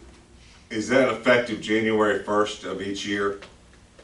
In other words, if you're, if you're 65 by January 1st, how does that work? That's right. So the taxable value of your property is determined on January 1st. So when you get your preliminary values later this year, they are values for January 1, 2024. And the reason that we adopt these exemptions early in the year is so that they can be properly reflected on your preliminary and certified values when they come from the appraisal district. Okay. And so then we will levy a tax for 2024 on the January 1, 2024 value. Okay. Makes Leave it sense. 25, Pardon me? move it, what do you want to do? I'm good with 25.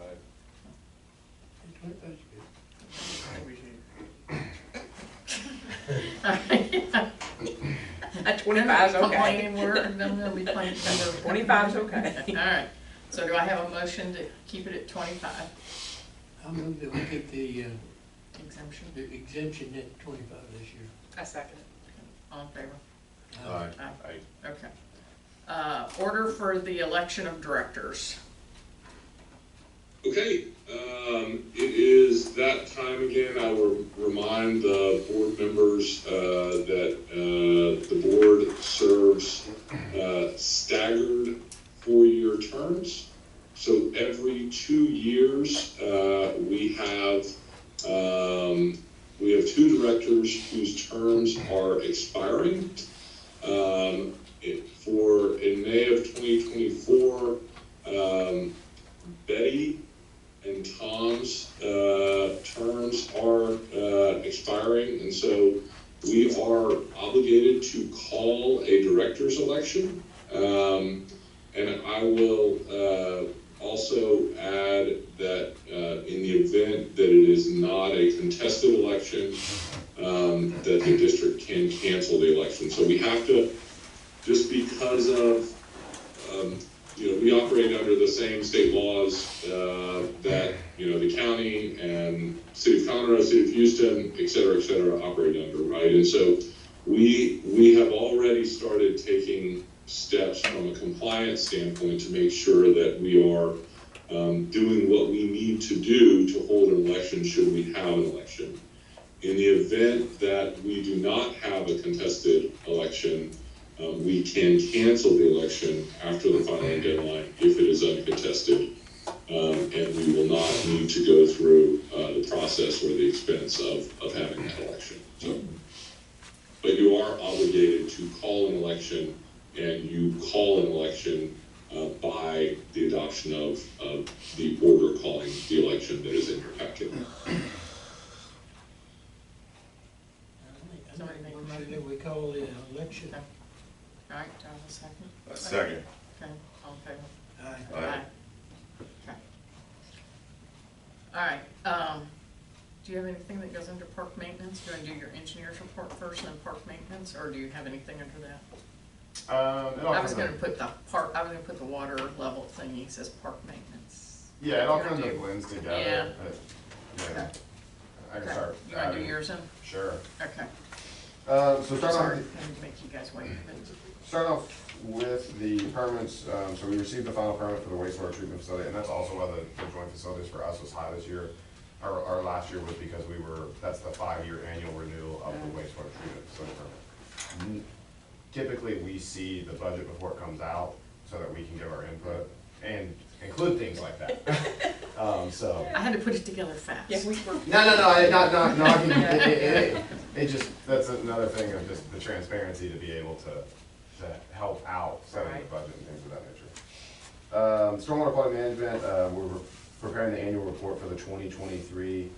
This is also the expiration date of the stormwater quality management plan. So we'll have to renew that for the next 5 years. That's also a 5-year renewal. I'm looking at getting with Stormwater Solutions, who does it every year on a regular basis. It would be through us, but getting a budget for you guys on that. Nothing new on water plant number one or anything on the emergency operations information. For the joint projects, the East Ditch FEMA work, still under FEMA review, and it's just in their process. We continue to talk with them about it, and things are moving smoothly. It's just a bureaucratic mess of progression, slow progression. East Ditch maintenance, all season, did perform a quarterly meeting cleaning right before the storm, so. It worked perfect. Before the flood came back in, Yeah. everything went out. It Yeah. drained very well. That was a good deal. The wastewater treatment rehab and electrical upgrades, we do request authorization to advertise and bid, but those will probably be done in March, just because we're anticipating some questions from contractors that'll cause us to kind of push that bid. Okay, let me go back to East Ditch maintenance. Sure. They left a big pile of dirt, you know that, right? Yes, the one right there at the ramp. Is that the one you're talking about? Right down the golf Yeah, course. I told them they needed to remove that, Yeah. and then everything happened, I need to revisit them. I was saying, the water didn't remove it? It removed some of it. Now the ditch is filling up again. It moved the bridge the golf course had, I think. Two Yeah, bridges, they got that. They're gone. Yeah, so I saw that, honestly, that They Thursday. just don't wanna pay them. Before the flood. Yeah, absolutely. In terms of the electrical upgrades at the plant, exactly how in depth is that? Just real quick, you ain't gotta go in depth. Sure, yeah, so we're replacing the motor control center, is essentially the big Okay. one, and then, replacing the generator out there. Okay, and that needs to be replaced, cause that's Very, very old. like 60-something years old. Yeah, 1970s. Okay, I think- that's good. Yeah, I think Mario and these guys have to wear a hazmat suit. Yeah, because all the asbestos wiring and everything. I understand. That's a good thing, because I've been in there before, and it's kind of a, yeah. Yeah. Oh, yeah. All the panels are open, it's fun, it's fun. The Hollis Springs drainage issue, East Plantation is proceeding with an advanced drainage study, of that area behind the locks. We did get televised of the storm sewer that runs behind the residence house located on the corner of Stone Mountain and Holly Springs. Reviewed the video, found that the bottom of the pipe is completely gone. We could see all the way through the pipe, but you couldn't make it. There's clearly sinkholes happening on top. There's not a complete collapse that's causing a blockage that we saw, but certainly the pipe's in a bad condition. We sent that on to East Plantation as well, for them to review. So it's in their hands now. That's correct. That's correct. District projects, the district-wide drainage study, so we've identified 3 areas that we see become inundated, start to show flooding in large rain events. I think we saw from the storm before it came back in that things were moving a lot better, and we were starting to see a lot less water holding in places. Oh, yeah. A lot of Yeah, those that's- lines have been fixed. There's definitely some areas that still, have some pending. We're working on the conclusion for that report, and we'll have it fully in March. It'll look like a bunch of document information, and I'll point to you guys the critical part of the report. Sanitary sewer rehab phase 2, we do request authorization to advertise and bid. The estimated construction cost is attached, so that cost for that project is going to be approximately $638,000, and that's just the next phase. That's all part of your bond app funds. The sanitary manhole rehab, we're wrapping up those plans and looking at some things a little closer. Obviously, with funds starting to go out pretty fast and then the flooding, we're gonna hold a little bit off on this one just to make sure this is something really needed for y'all, rather than rushing into a situation when funds could be expended other places. The Charleston Park irrigation, so like we talked about, that check for $49,000 that we do recommend payment. We did inspect before the flood all of the areas to make sure everything was working. You guys have over 208 zones. Oh, is it? There's 11 controllers on site running off of the electrical meter. They were able to tie it into an existing electrical meter. So it's not gonna be solar? So it's not solar, that's Okay. correct. Whose meter's it on? It is tied on to one in the corner of the park. We're trying to track down who's the responsible party for it. So, I wonder, yeah, we need to figure out whose meter that is, make sure we're not getting into somebody else's stuff. sure.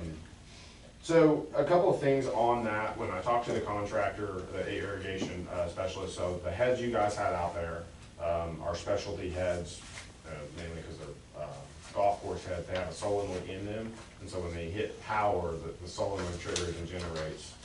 He was able to get his manufacturer to make them, which caused a little bit of delay. That was some of the holdup, was getting those custom. Now that the guy has what he called the J made for those heads, he talked to me and kind of made the recommendation that we go ahead and purchase a couple of extra, 20 or so heads to keep on site so that we can switch them out easily. I did ask him for a proposal for maintenance of the system on a monthly basis to see what that would cost you guys, just so an irrigation professional was looking at it. What that would involve would, anytime there was a freeze, them coming out and draining the whole line. So before the freeze, they came out and drained everything to make sure. They did do that? They I was did. concerned about that Yeah, too. so we obviously inspected it after the freeze and found everything to be working. They come and program it for you guys. If there's a heavy rainstorm, we'll turn it off, knowing that, like the rainstorm we just had, there's no reason to turn it on for a couple of weeks.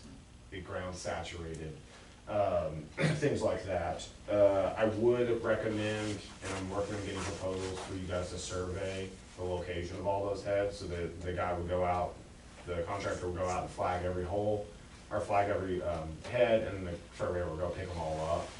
While the surveyor was out there, you guys have spent so much money in tree removal, it may be worthwhile to survey every tree over 2 foot in diameter, so that you know where everything exists. I know the trees are very important. Obviously, there were a lot on property lines that we had a ton of discussions about on whether it was your job to remove them or not. This would give definitive and give you guys peace of mind. So one of the questions I have is, so they put all these heads out there, are these gonna be easily accessible to thieves, that they can come out and get any heads, or are they The gonna? thief would have, I don't know. I mean, Because before they were all taken, Well, I know. but we don't know who took them. Well, there was more than that heads Yeah. taken. And you know who took them? yeah, Yeah. they were scavenged pretty good. I'm talking with the contractor.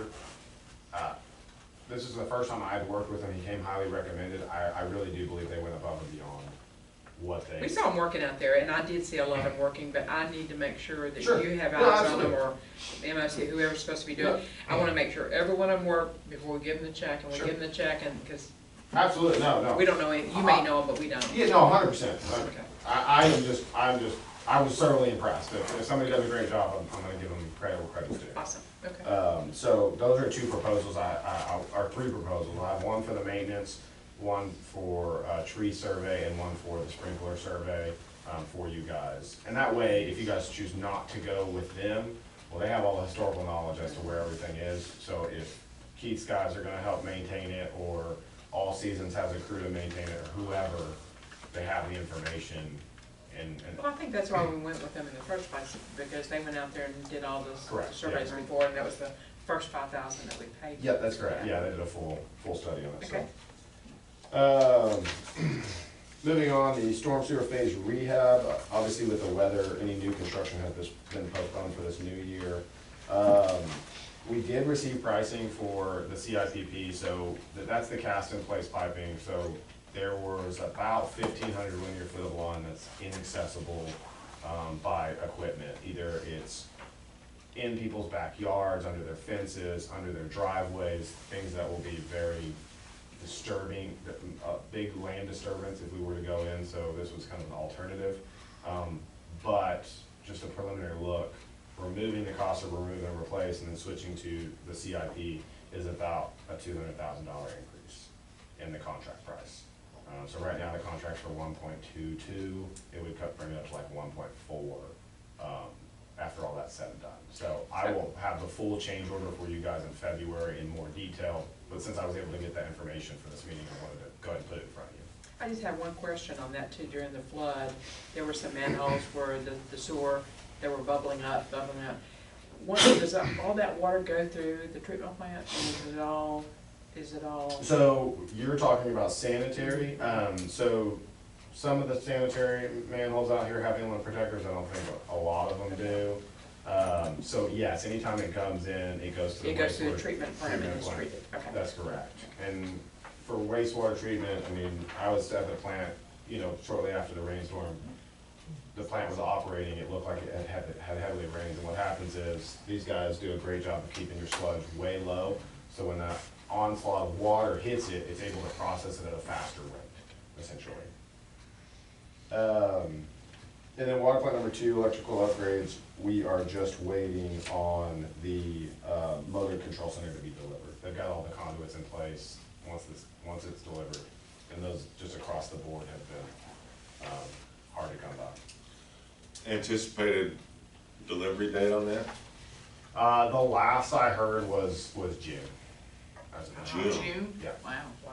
So, which is why the contracts are so long. I mean, with these jobs, you get a 400-day contract time, and there's only really 30 days of work. It's just waiting on approving submittals and getting the electrical in. Yeah, I think right now for a new generator, it's a 420-day wait time.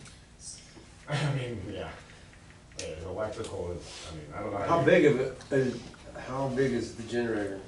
The generator out there, I believe, is a 300 kilowatt. Okay. Yeah. So can I ask, so if, let's just say, East Plantation in the next 2 months approves Holly Springs something, how long do you think it'll be before that project gets started? I mean, and we don't know that they are. I'm just. Sure. I mean, I would imagine relatively quick. It should be, I mean, it's a pretty simple basic project in terms, you know, I think they're going a little extra in depth as far as the conditions go. I mean, in my personal opinion, the problem needs to be resolved and you do your best. So yeah, it's a pretty basic problem to solve. It just depends on making sure that it actually solves the problem versus alleviating the problem a little bit, but still causing the problem. The next item I have is the 10-year CIP. I did attach a new one for you guys if you have a chance to take a look. We can touch base on it in February. You know, we've been at this meeting a long time, so it's nothing you gotta approve or anything, but just take a chance to look at it. Anything highlighted in green is currently underway, and in the process of moving forward. Anything not highlighted green in that 2024 year is, and then 2025, I did leave completely open. I assumed that was gonna be another bond year. We would have been close to expending all funds for this recent one, and we would be reassessing for the next round of projects. And then the last thing is, we heard from the fire department, and then as far as the Stone Mountain repairs go, I was on site with the contractor. We met with the homeowner, we had him inspect it when the job was finished, make sure everything, he was happy with everything, so I think that one will be taken off our list. Okay. The only other thing is I would like to say I was thoroughly impressed with the community's response. I mean, it's not every day you see people struck with that sort of tragedy, and seeing everybody just warning people was really cool to be out here. But I did notice something that was a little bit obvious to me, is that I think it would be highly beneficial to install depth signs at the crossings. I know I think me and Julie went across a last stretch that was. Yeah, we were like the last two. That was on the road, not on the yeah. ditch, but it was on the road. Yeah. Luckily there were people. We were like the last two people out. Yeah, luckily there were two people across the way making sure we stayed on the road, because. Yeah, then we talked to a lady that has a house right there on the corner of Roanoke and River Plantation, and she got in, but she couldn't get out. Yeah. Right.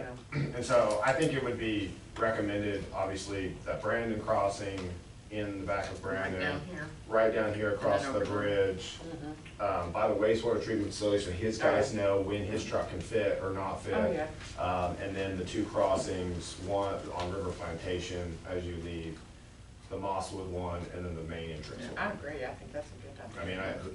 I mean, most cars, I will say, as long as the water's not moving swiftly, can make it through a foot of water, no problem. 2 foot, I would recommend making sure you have a truck or your intake's on the top. but Or after. somebody's there to pull you out. Or somebody's there to pull you out, but after that, then it becomes really, really questionable. And it would be beneficial for, I guarantee you, the fire department, Yeah. because their trucks can go through a lot, but at the same time. Who would we assign that to? I don't mean to put Keith on the spot, I'm sure he has a signed contractor, you know? If But not, he can find one, if right? not, he's a very resourceful person, We can get it done. Add it to your Okay. list. he can find one. Okay. So, But if we needed to take it on, we could certainly find somebody. They for said it. And I do- water can float, moving water will float a car, That's correct, 1 foot. yeah. That's Yeah. Julie. yeah, I almost figured that out. Almost.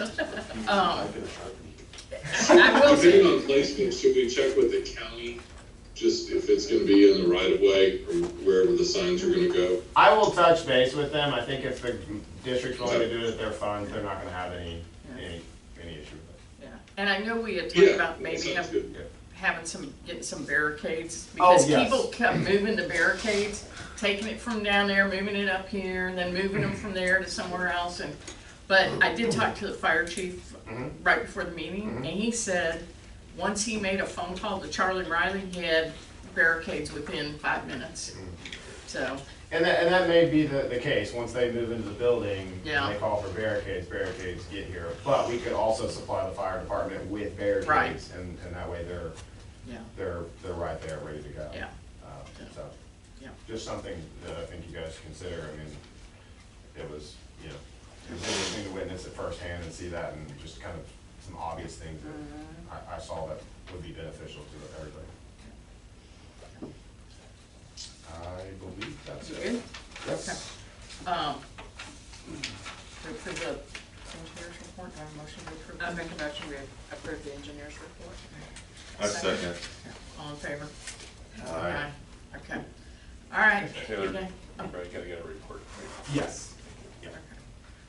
All right, you guys, whoever's doing it. Good evening. It's me tonight. We have December's report in front of you. We have connections at 977 with 14 vacancies. Revenues totaling at $72,747.87. Down below we have our billing cycle. We have total pumpage at $6,933,000. We're 94% accounted for this month. We had 3 leaks repaired in the district, 6 bacteriological samples taken, all came back good. Down below we have our wastewater treatment plant results for the month. Everything is working within parameters, no excursions or breaches. Operating at 54% of our permitting capacity for the month. Down below are your aged receivables, consumption, and your water accountability charts. And attached to your report is your DMR that we submitted to TCQ with illustrations. That's all I have. That's all you got? So that's still showing a user at 20,000 gallons? Another 50. Somebody may have, I wonder if it's because of a freeze break. So, I do know the homeowner that you called back, he mentioned you specifically, he mentioned you for shutting it off fast, but he mentioned you for calling him back with, let him know where his billing stood because they're breaking it, so. Well, I appreciate Mario and Taylor being out here in person and taking care of some of this stuff and listening to some of the residents' complaints firsthand, so you'd know, what everyone else has to listen to, but I appreciate you being here, That's what we're here for. taking care of it. And I need a report, Yes, sir.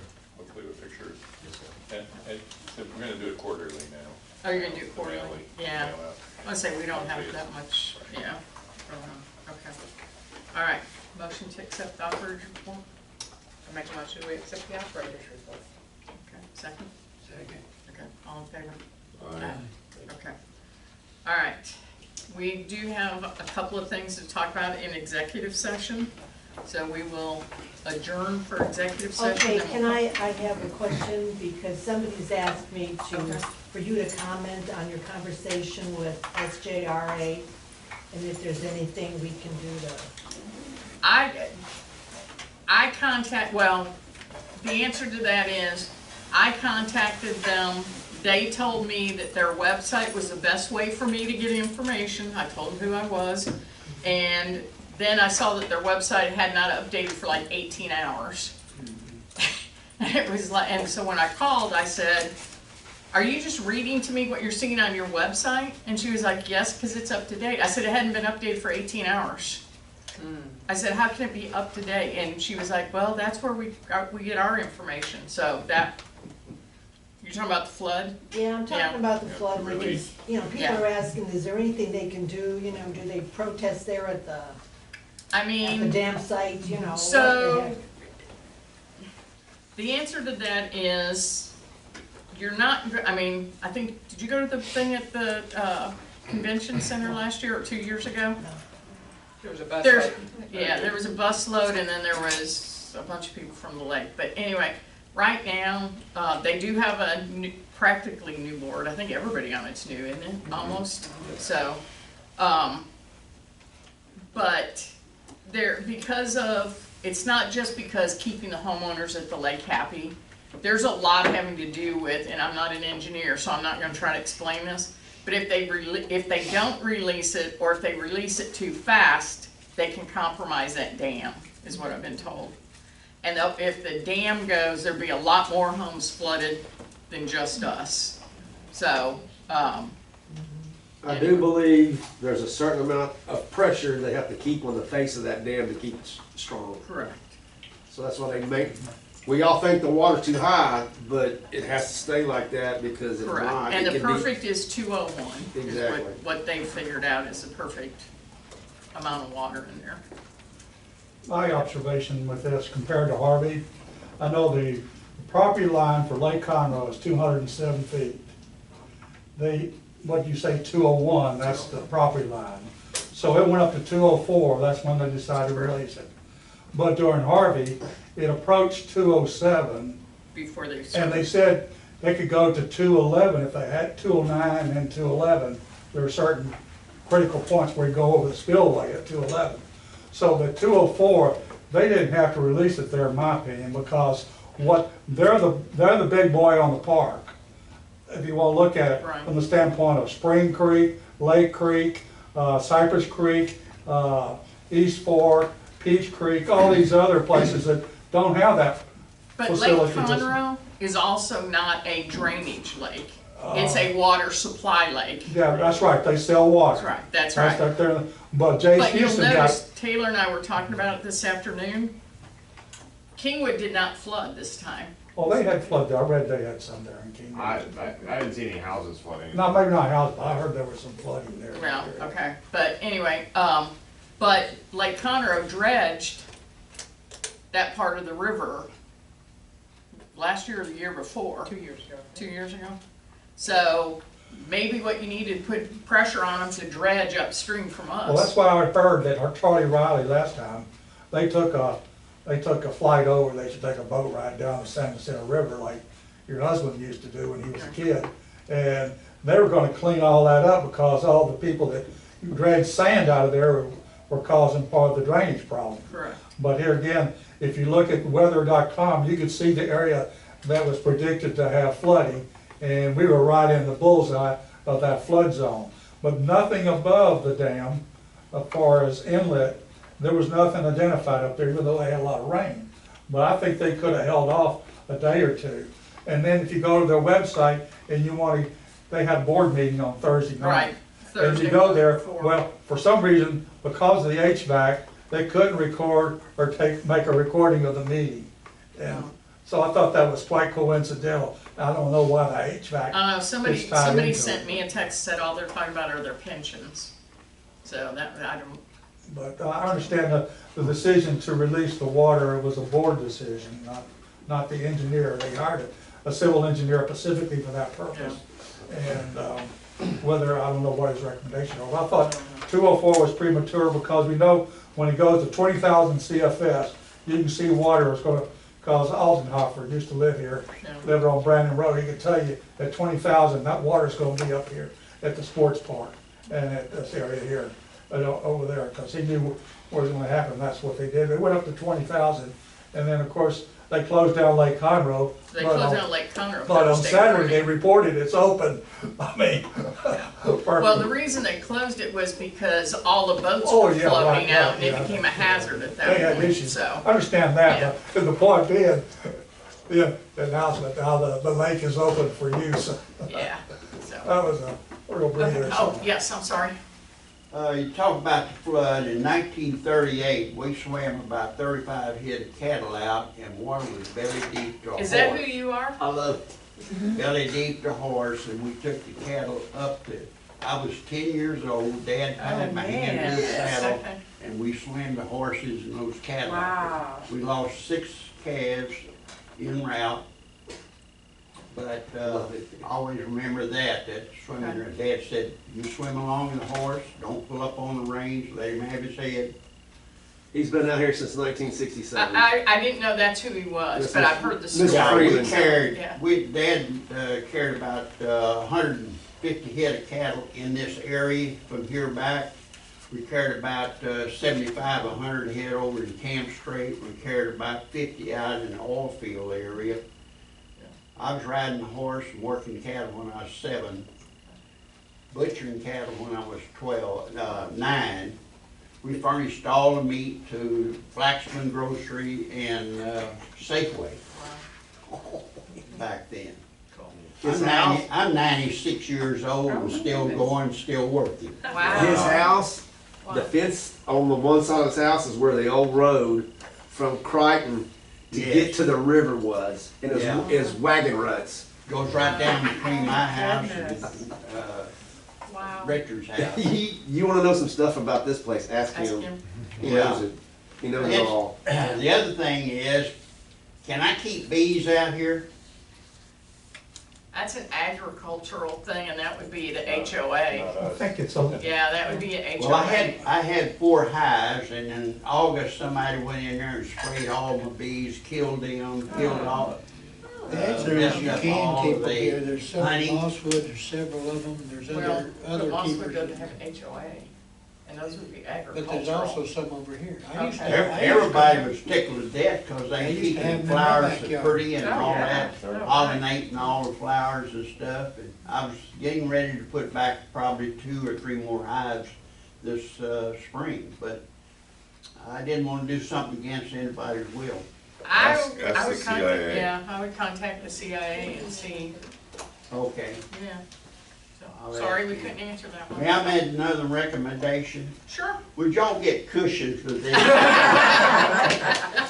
My old rear See, end we is got dead, cushions, right? if you wanna stay all night. All in favor?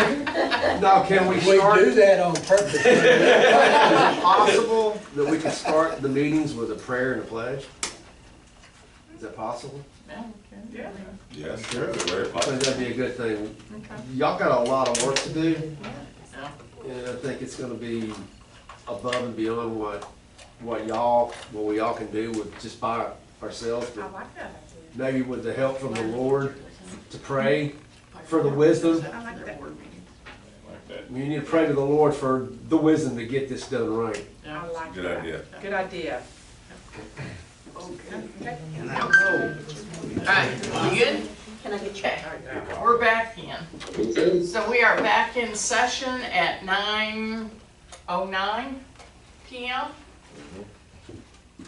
We have nothing to vote on. Nothing to vote on, therefore I move we adjourn. Adjourn. Okay, I second it. and our next meeting is February 22nd at February 6:30 PM. Yep. February 22nd. So I have 2. Yep, wait, February Second or 22nd. 29th. Fourth one is the 22nd. 22nd. Are we the fourth Thursday? Fourth Thursday. Yeah, I never even Thursday. realized that. So that gives us 2, 2, 2, 2, 4. We're the same Thursday as San Jacinto River Authority meeting, Yeah. fortunately. Yep. I will probably be calling into We that talk one. about it all the time, and tonight's not the night to do it. Calling into but we should think at some point about the meeting schedule and maybe think about an alternative meeting date, just because of the rescheduling that is required every year Yeah, for holidays. Thanksgiving and Christmas. Yeah. Camera's still on? Uh-huh. We're through, aren't we? Didn't we adjourn? We did adjourn. We're adjourned. Okay. All right. Turn off the lights. Yep. Have a good night.